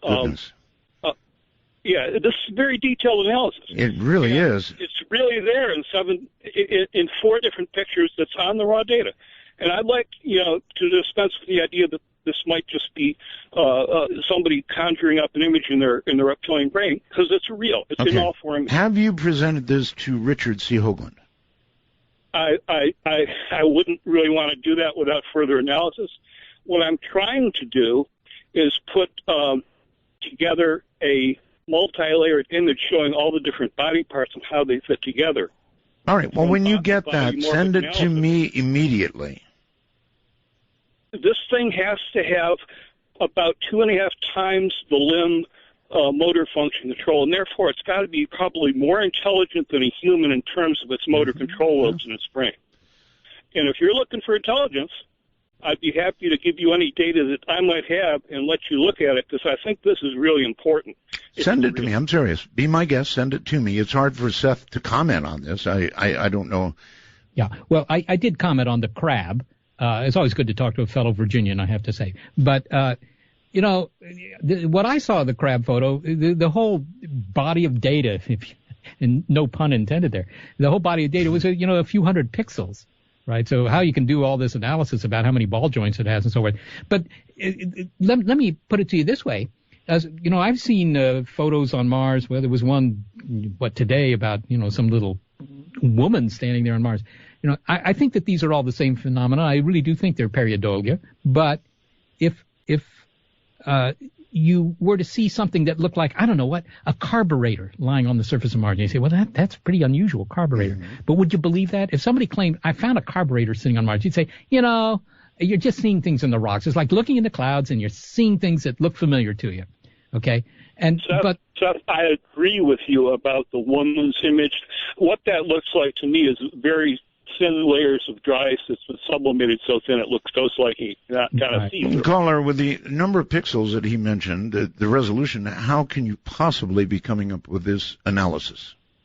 Well, I have actually many more pixels than that. These are very high-resolution pictures taken with the mass cam, and the data is in there. I've been able to tease it out and look at it at very, very many different layers of. But when you go too deep with not enough pixels, you're the one who gets teased. Yeah, but there is enough pixels, and we've been able to look at the ball joints themselves and how they're configured. All right. And this is not imaginary. This thing is braced itself. All right. Send it to me. Send it to me. Send it to me. Okay? I will promise to send it to you, and I'll send it to Seth as well. All right. Excellent. Thank you. I do think that's what happens when you go too deep with not enough pixels. You begin to see, frankly, what you want to see, or your imagination can run. It's like looking at clouds, kind of. Do you agree with that, Seth? No, absolutely. That's the problem. I mean, our brains are really good at recognizing things that we already know about in, complicated visual images, like in a forest and so on. I mean, you can see why we're so good at that, because 100,000 years ago, it was really important that you recognize things like predators, for example, in a complicated landscape. So, and yet a lot of times you would think, oh man, that's a lion, I better get out of here. And it's not a lion, but it's better to err on the side of caution from the standpoint of your own survival and your own genetic inheritance than not to. So we're really good at that. We're really good at seeing things with very little information. We are. Denton, Texas, your turn. It's midnight for you. Hi, how are you? I'm very well, thank you. I missed the first part of the show, but I had a question for Seth. Mm-hmm. Are you publicly funded? Well, the SETI Institute, which is where I work here, is, it's a nonprofit research organization, and most of the scientists down the hall here from where I'm talking to you are what are called astrobiologists. So they're studying things like the history of water on Mars, the possibility of microbial life on some of the moons of Jupiter, Saturn, that kind of thing. And that is funded mostly by, they get grants. So that money does come from the government, mostly NASA. The SETI project, which is, the listening experiments to try and find intelligent life elsewhere, that's funded by donations. That's all. There's no government money there. Okay, I was curious if you had to give a presentation to a board or something, and then, what do you present on your progress to get funding? Well, you do have to present. Actually, that's a very good question. Yeah, but the board doesn't really give you too much money. I mean, it would be nice to have a board that consists of people who could, in fact, help out in a very, significant way in the funding of the organization. Yes. But Seth, if you had to go in front of them and say, look, you haven't found a darn thing yet. You've been looking since, what was it, 70? Well, the first modern SETI experiment, Frank Drake's, was 1960. 60, okay. Since 1960, what kind of argument do you make in front of that board? Well, the board is well aware of that, of course. They know the history of SETI, but they also know this thing that we actually discussed very briefly at the beginning of the show, and that is that whatever experiment you're doing this year is faster than every previous experiment because of the improvement in mostly compute power. What you can do every year gets faster. In fact, every 2 years, you can more or less double the speed of your search. Caller, would that be enough of an argument to get you to approve the money? Honest, no. All right, that's what I thought. All right. Well, see, that's what you're up against, Seth. This is Midnight in the Desert. I'm Art Bell. And boy, are we rocking tonight. Stay right where you are.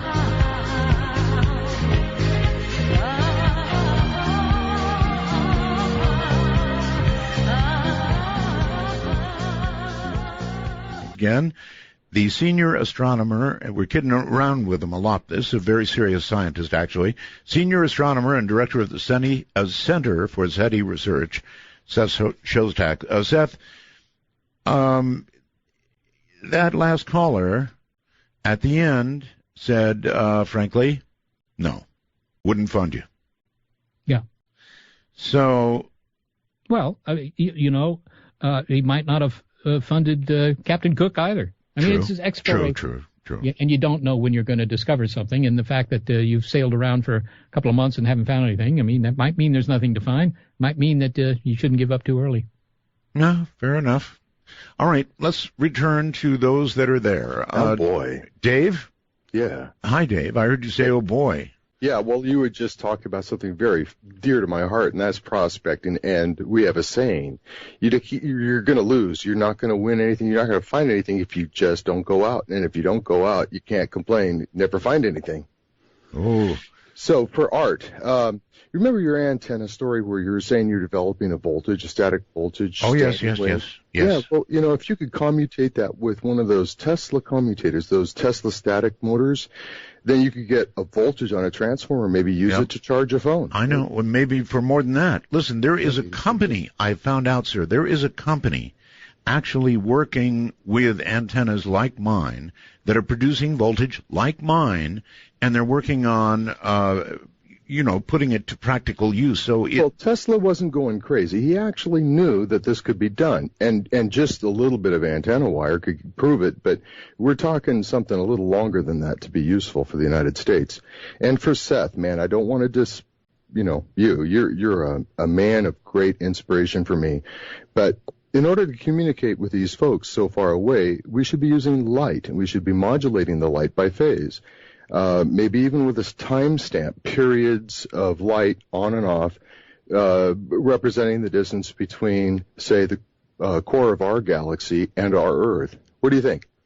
Well, light is perfectly okay with me. In fact, we do some light. We have a whole project. We're developing some new instruments for looking for light flashes in the sky. Light works. I mean, it's just, it's another form of radio, if you will, or maybe radio is another form of light, whichever way you want to look at it. Mm-hmm. And it's true. I believe that it's the other way. I suppose you're saying just because you could get more bits per second on a light beam than you can get on a radio beam. And if you want to send a lot of information, better to use a fiber optic than a radio wave.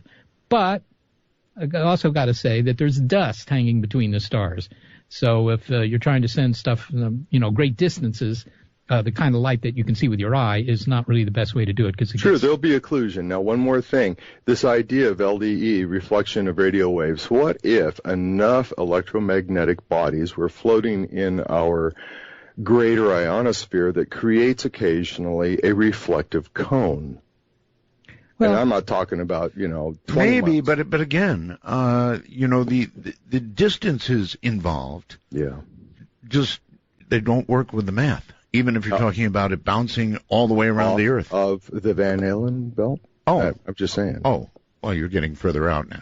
Well, I see that's far enough where you can get that kind of reflection, and it's got an electromagnetic wave to it, and it could build up enough to reflect ionospherically. Okay. All right. I'm just saying. Anyway, brother, it's so good talking to you. Welcome back. This is a bellwether day indeed. Thank you very much. That's very kind. Art, if I can say, somebody sent me a link to a BBC article on those 47-year-old television signals, of the Doctor Who signals coming back to Earth. Oh, yes. That were supposedly picked up, according to the article, using the Arecibo Observatory in Puerto Rico. And the BBC was happy about this because, indeed, the tapes were gone and this sort of thing, and they could get Doctor Who back into their archive. However, it's maybe worth noting that this article was published on the 1st of April. Okay. 1st of April. Well, I bet that's a bad day for you all around, isn't it? Let's go back for a second to protocols. You said you wrote the protocols. Okay. Well, I didn't write them, but I was the chair of the committee that revised the protocols. Yeah, we never got to the protocols, did we? Well, no, and I want to get to them. In other words, if you received a signal, give me the official version of what would happen. Well, official. First, I gotta say, make a disclaimer. There is no official version. There are these protocols. Indeed, they're a document that fits on, I don't know, three sheets of paper or something like that. But they are a gentleman's agreement in the sense that there's no force of law. It isn't that the UN has stamped these babies and said everybody's got to pay attention to this. In fact, there's some people doing SETI who never even signed these things because they said, come on, I don't have to sign a piece of paper to be honest about what I'm doing. Okay, hold on one second. Marty, I know you're there. Just be quiet and listen. We'll get you on the air in a bit, okay? Okie dokie, thanks. Okay, good. Proceed. Well, okay, maybe we better not because Marty can't be quiet. Marty, where are you calling from? I'm calling from Bristol in the UK. Okay. Since we've took it, you've got a little background noise, so I can't have you be quiet, so just go ahead and ask your question, and we'll go back to protocols. Yeah. Sorry about the noise. It was basically referring to the caller a couple of calls ago about the NASA footage that was suddenly cut rather abruptly. Yes. My mind was cast back 20 or so years ago about a similar situation of NASA footage, which shows objects entering and leaving the Earth, and then a blast, seemingly looked like maybe a projectile of some sort, was fired, and these objects change direction, which couldn't be explained. So it seems to me that they are under intelligent control. Okay, I've got it, and let's address that, Seth. He's right. I have seen objects like your oil that you were talking about, like the oil, and they've changed direction. Now, how do you account for that one? They've changed direction. Yeah. I'm sorry. We're talking about these little things that were leaving the atmosphere, right? Yeah. And many times you see film footage of those things that don't go straight like the ones we saw, but they suddenly take a right-hand jog. How about that? Oh, okay. You're talking about these ISS photos and that kind of? Yes. Okay, sorry. I was still on the protocols. We'll go back to the protocols. I'm sorry. It was, England, so I answered. Okay.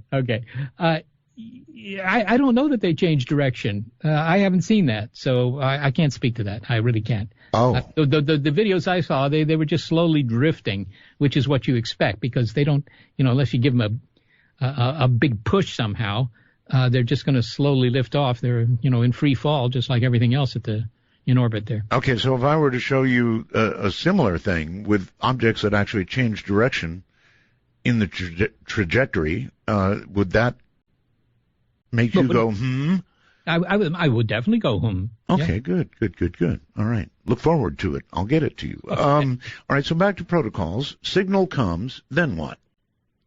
Yeah, well, that's exactly what I said. But you check it out, and you check it out as thoroughly as you can on your own instruments. Sure. Because, you don't want to bug somebody else if it's just some sort of equipment failure, a software bug, who knows what. Or more likely than any of that is it's just some satellite that's gone overhead that has a transmitter, of course, and it's just fooling you. But at some point, it might take a couple of days.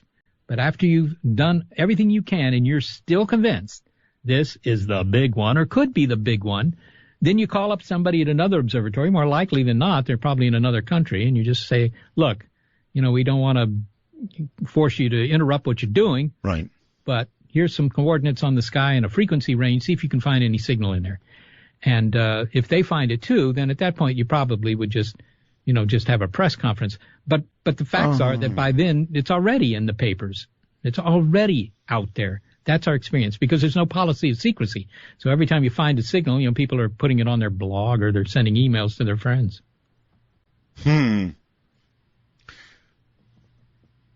I would like to believe that what you're telling me is the absolute truth, though it would come down. But if it was obviously a really big signal, it was intelligent life, yeah, I guess it might leak out. But also I'm thinking that you would have to notify. I mean, there would be an official chain.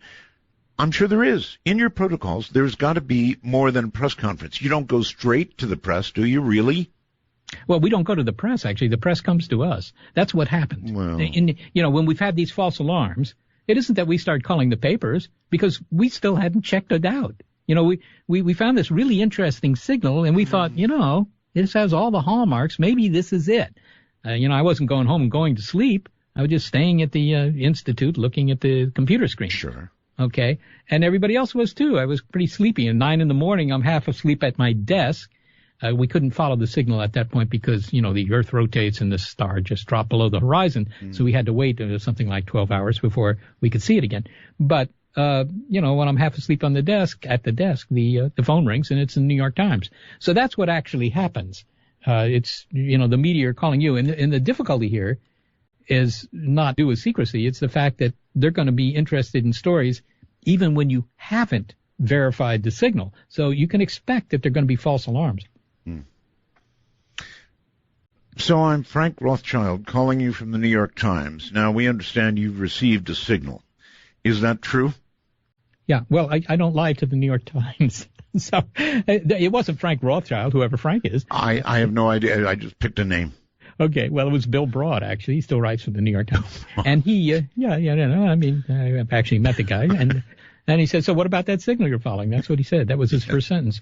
And I said, well, we are following a signal, but, we're trying to check it out, and I'll know more in 3 hours. Can you wait 3 hours? Uh-huh. He says, I'll call you back in 3 hours. And in 3 hours, we had tracked it down. It was a European solar research satellite, and the telemetry, the signals coming back from that satellite with the data that was necessary for that satellite happened to be on the same frequencies we were looking, and it was in the right part of the sky and all that. So there was little doubt that that's what it was. So you flatly deny that you would have to, if the big thing came in, you'd have to notify the government before whoever from the New York Times. Yeah, I will flatly deny that. It's true. Okay. There's no law that says if SETI finds a signal, the first thing you do is call the White House or call the State Department or anything else. Call the IRS, call whoever you want to call. But no. I don't know how you can deny this. I saw the movie. Well, okay, all right, you got me there. But the facts are that this is research. I mean, I know, and research is it's fun to think that there's all this kind of conspiracy, but the facts are it's a very open process. Well, don't discard conspiracy completely. Massam, is that correct? On Skype? Yes. Hi, how are you? I'm fine. Get very close to the microphone on your computer, please. You sound like you're hollow. Of course. I'm very glad listening to your conversation and lecture from Seth Shostak. I'm one of your fans, Seth Shostak. It's since 2013. Yes. Where are you calling from? Actually, I'm in Los Angeles. In Los Angeles. All right. Do you have a question for Seth? Actually, I wanted to just say something. It was in last year. I experienced something very strange. I was listening to Seth Shostak's lectures. I don't remember where was that. Something strange happened. I have the video that was recorded from my office. Actually, it was talking. Actually, he was talking about lots of things related to astronomy, and then the voice changed to robotic actual voice, and after just very short sentences, it just went like robotic noise, and then something happened very strange. Was that I think the electromagnetic wave around my office just influenced the electricity and the power that in my office that changed the actually light in my office. I wanted to talk to this. Talk about this to Seth. All right. Well, Seth is here. I don't know what he's going to make out of that, nor what I make out of it, but we'll find out right now, Seth. Well, Massam, I don't know. You said that my voice turned into a robotic voice? Is that what you heard? It suddenly became robotic? Yeah, I can play it to you. Let me do that. Well, let's hear a little bit of it. Okay.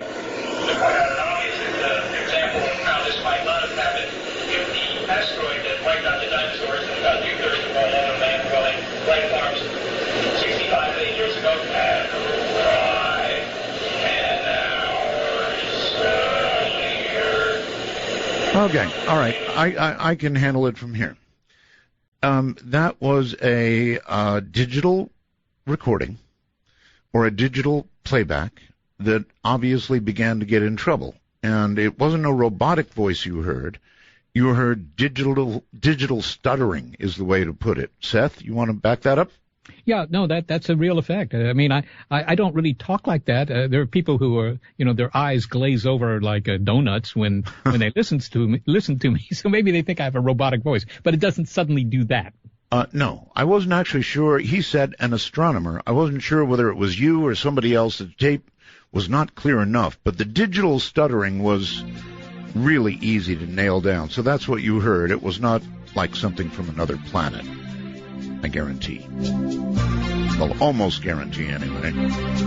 This is Midnight in the Desert. Her hair is hollow gold,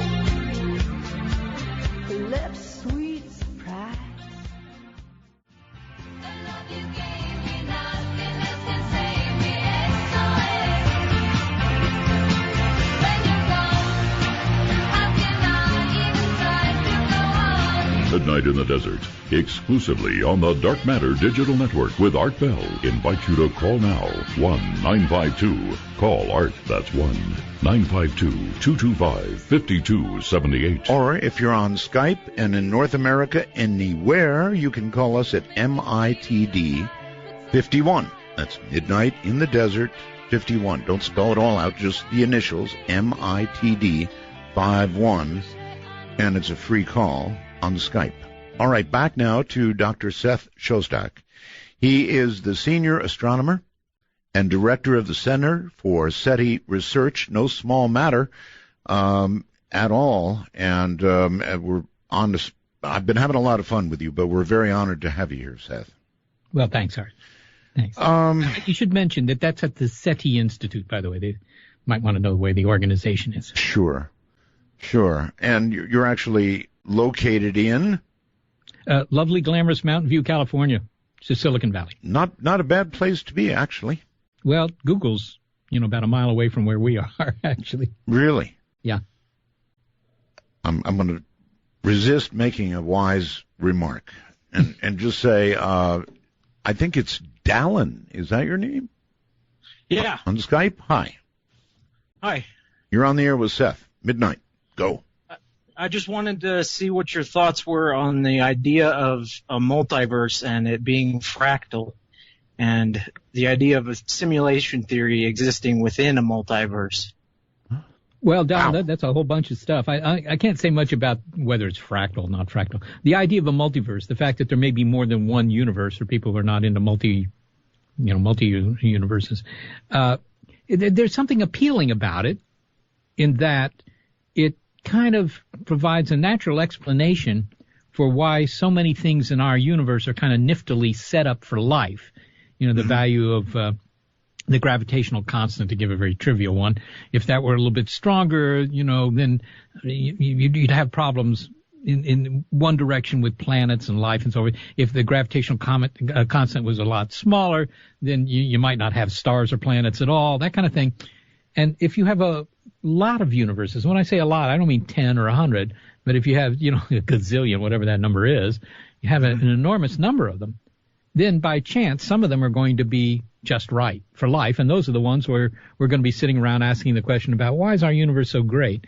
So that's the appeal of the multiverse. It kind of provides a possible explanation for that, but nobody's been able to prove whether they exist or not. I mean, that's something. It's just an idea at this point.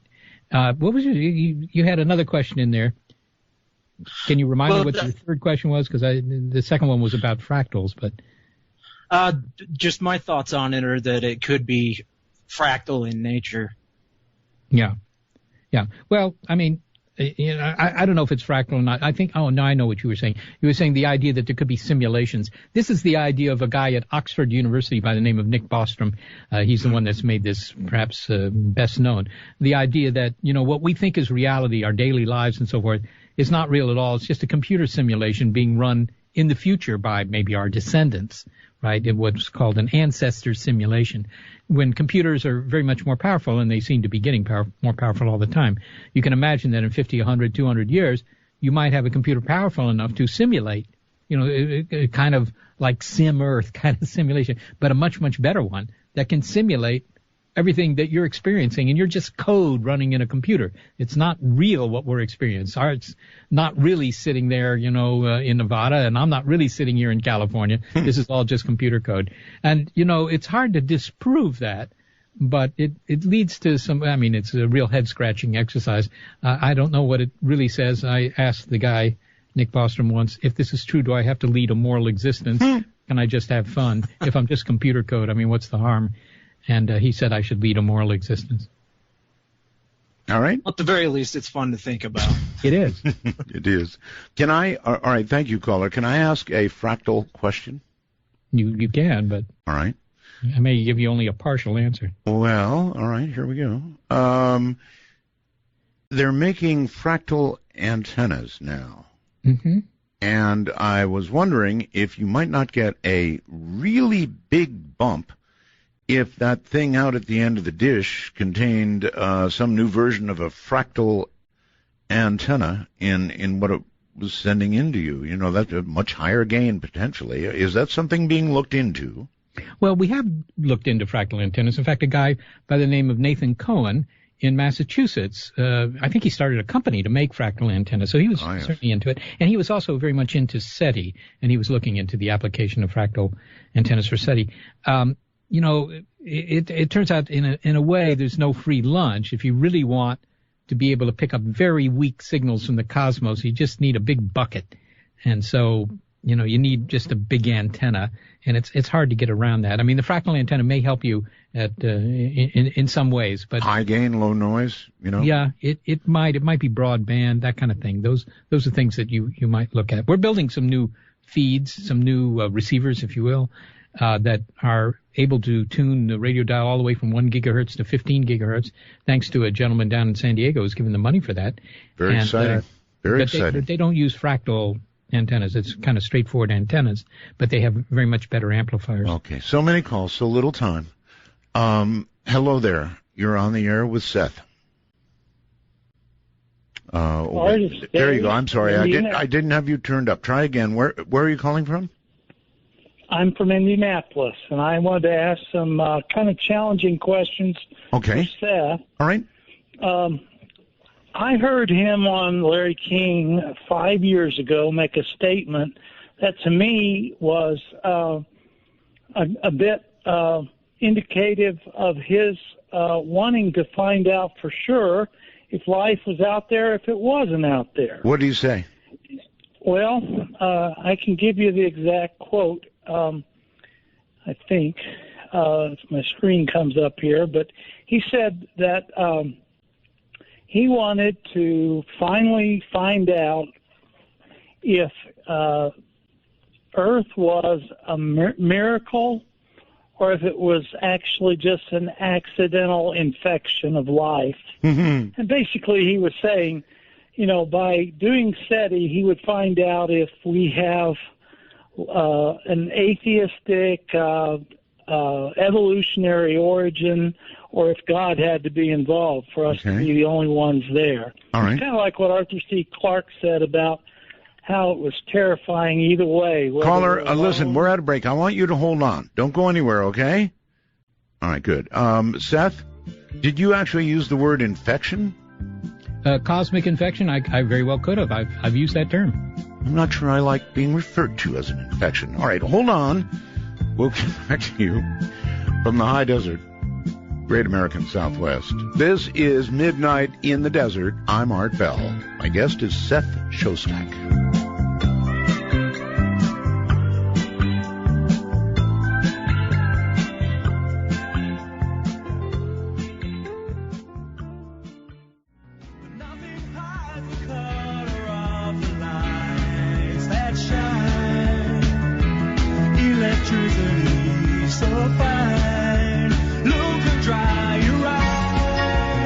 Midnight Matter can be explored on Midnight in the Desert with Art Bell. If using Skype from your computer, please be sure to use a headset mic and call MITD 51. That's MITD 51. Really hard to get people to use a headset mic. It really is. But folks, when you do, you sound like you're right in the studio with me. So if at all possible, when using a computer, really do get a headset mic. There's some good ones. You know, you can go out to I don't know, Walmart or wherever. They've got them all over the place, and boy, do they make a gigantic difference. All right, back now to our guest, Seth Shostak, and our caller, who was talking about a quote that he read from Larry King.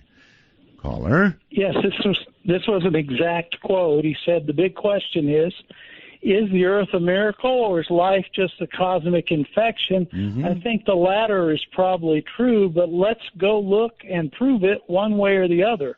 And Art, you kind of pressed him on this earlier, where you wanted to know at what point was he going to give up. And he said, I think he said, even in the year 2050, he still wouldn't give up.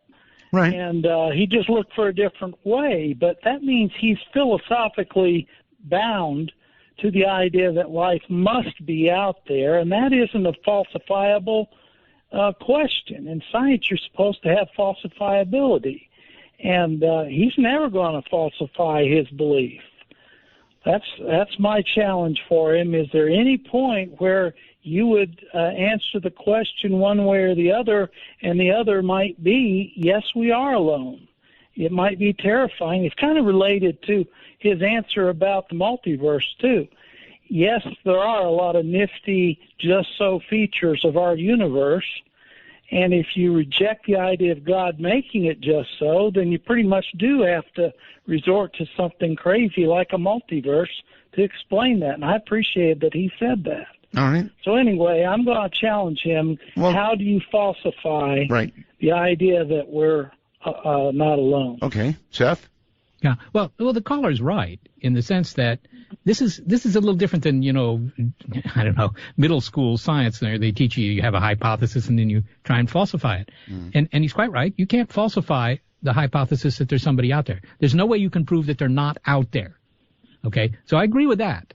But keep in mind, this is not that kind of science. This is exploration. And in exploration, you can send Captain Cook out there and he sails around the South Pacific for 3 months and he doesn't find anything. It doesn't mean that there aren't any islands out there. He didn't falsify that hypothesis. He just didn't find any. Okay? And if you send him out again, maybe he will, maybe he won't. If you send him out enough times, the chances get pretty good that he'll find something. So this is exploration. Or you'll find nothing and still prove the null hypothesis. No, but the point, null hypothesis, the absence of as I say, evidence all you proves- can do is prove that it is true. You can't prove that it's not true. And by the way, I would say this. I did say 2050, if we don't pick up a signal with our SETI experiments, I would say, I'd be inclined to think, all right, are we doing the right experiment? But I think long before 2050, we're going to find life in space, and not of the intelligent variety necessarily. It could be that we will find microbes dead or alive on Mars. But there's 6 other places in the solar system besides Mars that we know about already where you could have life. Microbial life, it's true. It's not going to be, something that holds up its side of the conversation. But if you found biology, for example, on one of the moons of Jupiter or Saturn, what would that say? Well, they'd say, well, at least biology is not anything terribly special because, there's several worlds in our own solar system that have it, and there are 1 trillion planets in the galaxy and 100 billion other galaxies, each with 1 trillion planets. So I guess that's what I'm really saying when I say a miracle. When I say a miracle, you shouldn't interpret this as some sort of religious statement. It isn't that. What it is saying, if did we win an incredibly, a lottery ticket out of 10,000 billion lottery tickets, we got the winner? Or are there a lot of winners out there? That's really the question.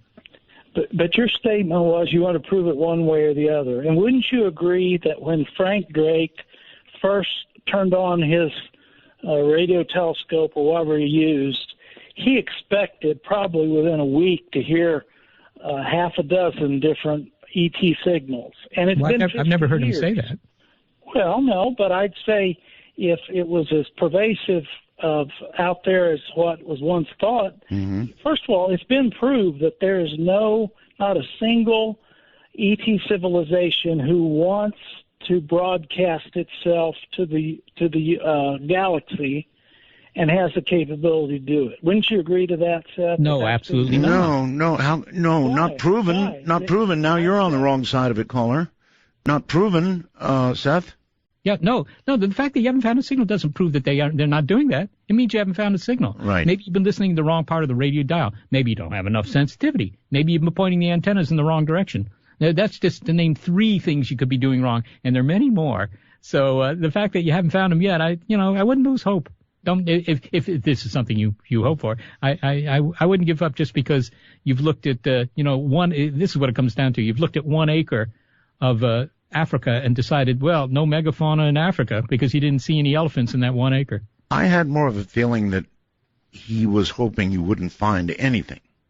Well, I think there's actually a faith-based component to all this. But yes. I didn't want, to get into argument about religion because this isn't about religion.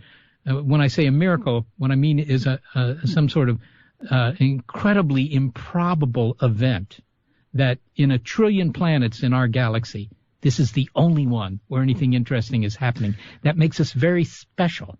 And ever since Copernicus, scientists are always a little bit chary of believing that they're that special, because in the past, every time we thought we were special, we were wrong. Let me modify a statement I've made in the past, and here it is. If E.T. contacted us and then landed, and the ramp came down, and a little guy, and we were in communication with him, and a little guy came down, and somebody, before he got to the bottom of the ramp, said, "Hey, do you believe in the Bible?"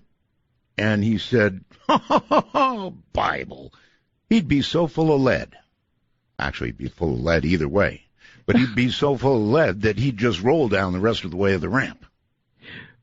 Well, I appreciate your sunny interpretation of what would happen with contact. I do, and then you know I'm not wrong. Not deep in your heart, you know I'm right. No, there's probably a lot of truth in that. Yeah. Uh-huh.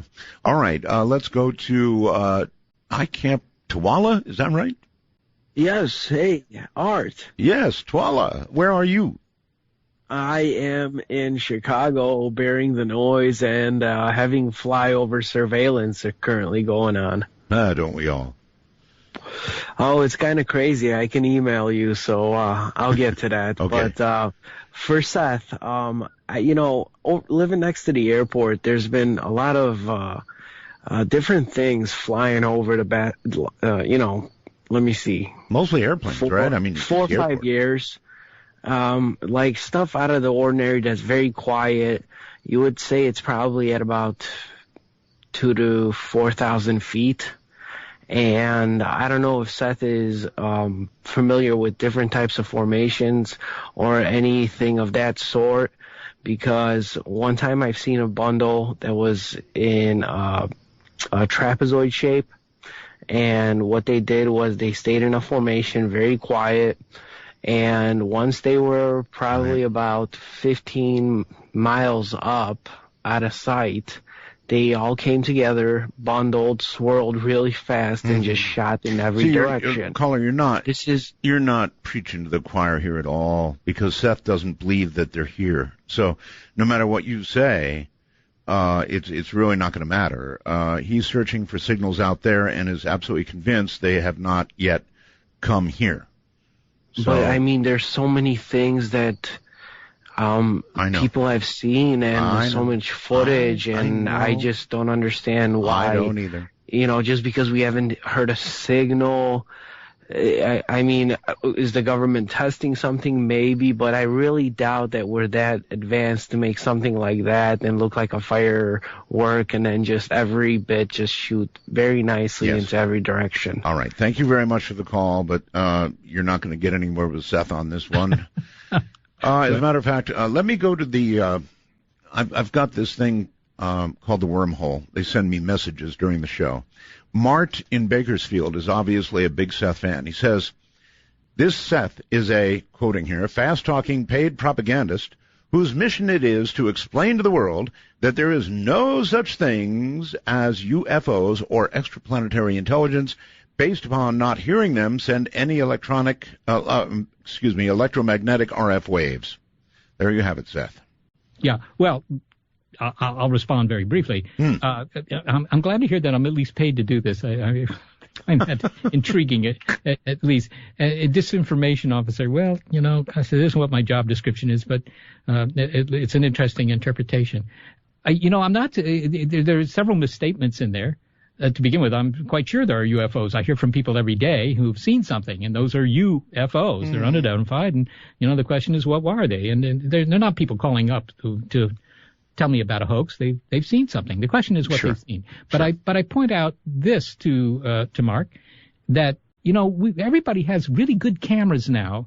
30 years ago, you would see something in the sky and you get this kind of blurry photo, and it usually didn't have very much information in it. Today, people have very good cameras with them and on their phones and the video and all that. And the pictures of the UFOs haven't gotten any better, as far as I can tell. So I think that says something. But I'm not saying that there's nothing on planets out there. I think quite the contrary. But unlike the UFO community, the SETI community does not claim that we found them. You heard me say all night, we haven't found them yet. We have not. Right. I remain optimistic. We might find them, and maybe we won't. But we don't say that we have. Whereas the UFO community says they do have good evidence, and so that's what it really comes down to. If you have really good evidence, take it to the local, science museum, see if they'll put it on display. Okay. From Trenton, New Jersey, midnight for you. Here's Seth. Hi. Hello? Hey, Seth. Yes. Go ahead. Hey, Art. Hey, Seth. I just dedicated a Alienware laptop that I have to Boynik for SETI at home, and I was hoping he can talk a little bit about that and how it works.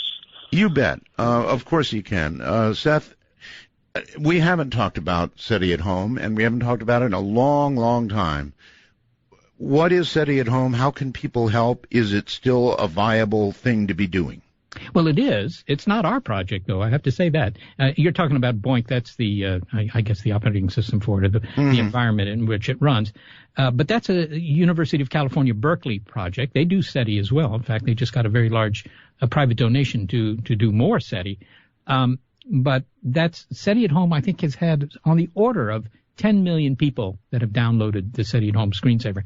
And it's used to reduce the data that they collect. They use the Arecibo telescope primarily for those data. Mm-hmm. And, you get tremendous compute power when you have 10 million people running their home computers. Sure. So it's a great project. It's a great project. We don't do it. What we do, because we control the telescope, when we find signals, we don't farm out those data to, the public and have them process it, because we want to know right away, should we continue to spend time looking in this direction. Mm-hmm. So we check it out right away. We have the ability to do that.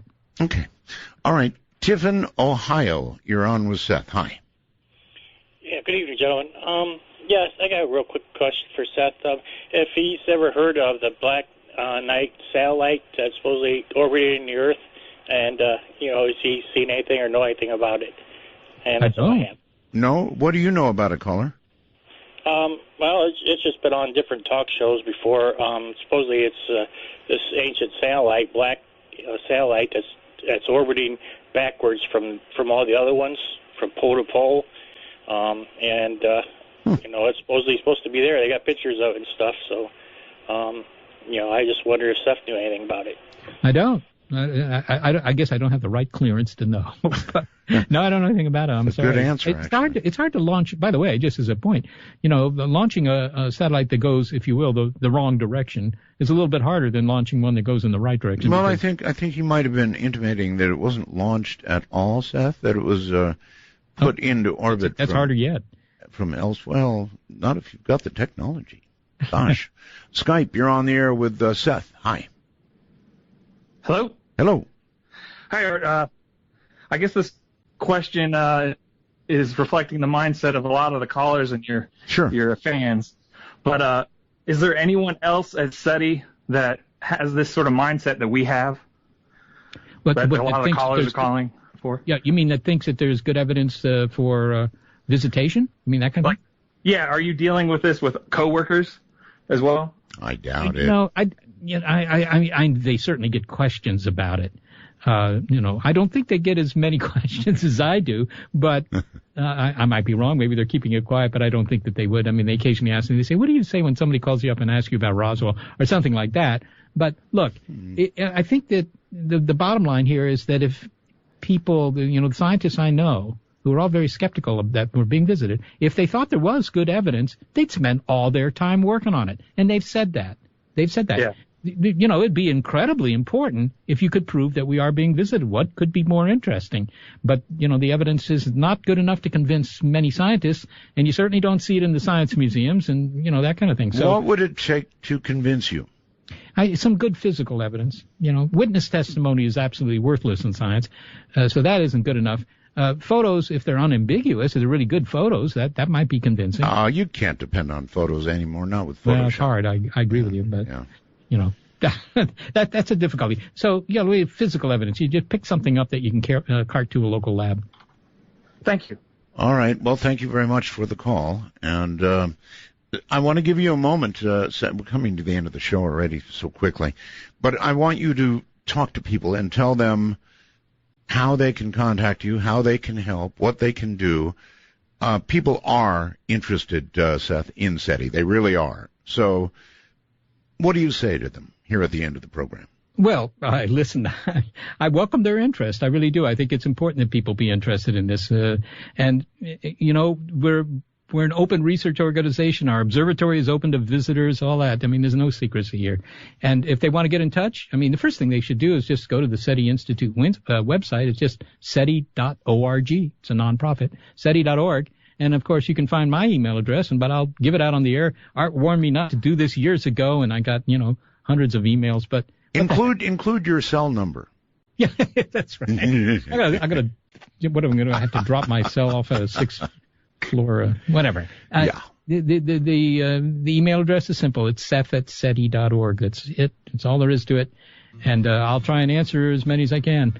But hey, look, we're interested in science. We're interested in hearing from you, and Well, my friend, as always, having you on the air is just such a pleasure. I really enjoy it. I know I have a lot of fun with you, and you're welcome to have fun back, and we'll have you back again if you're willing.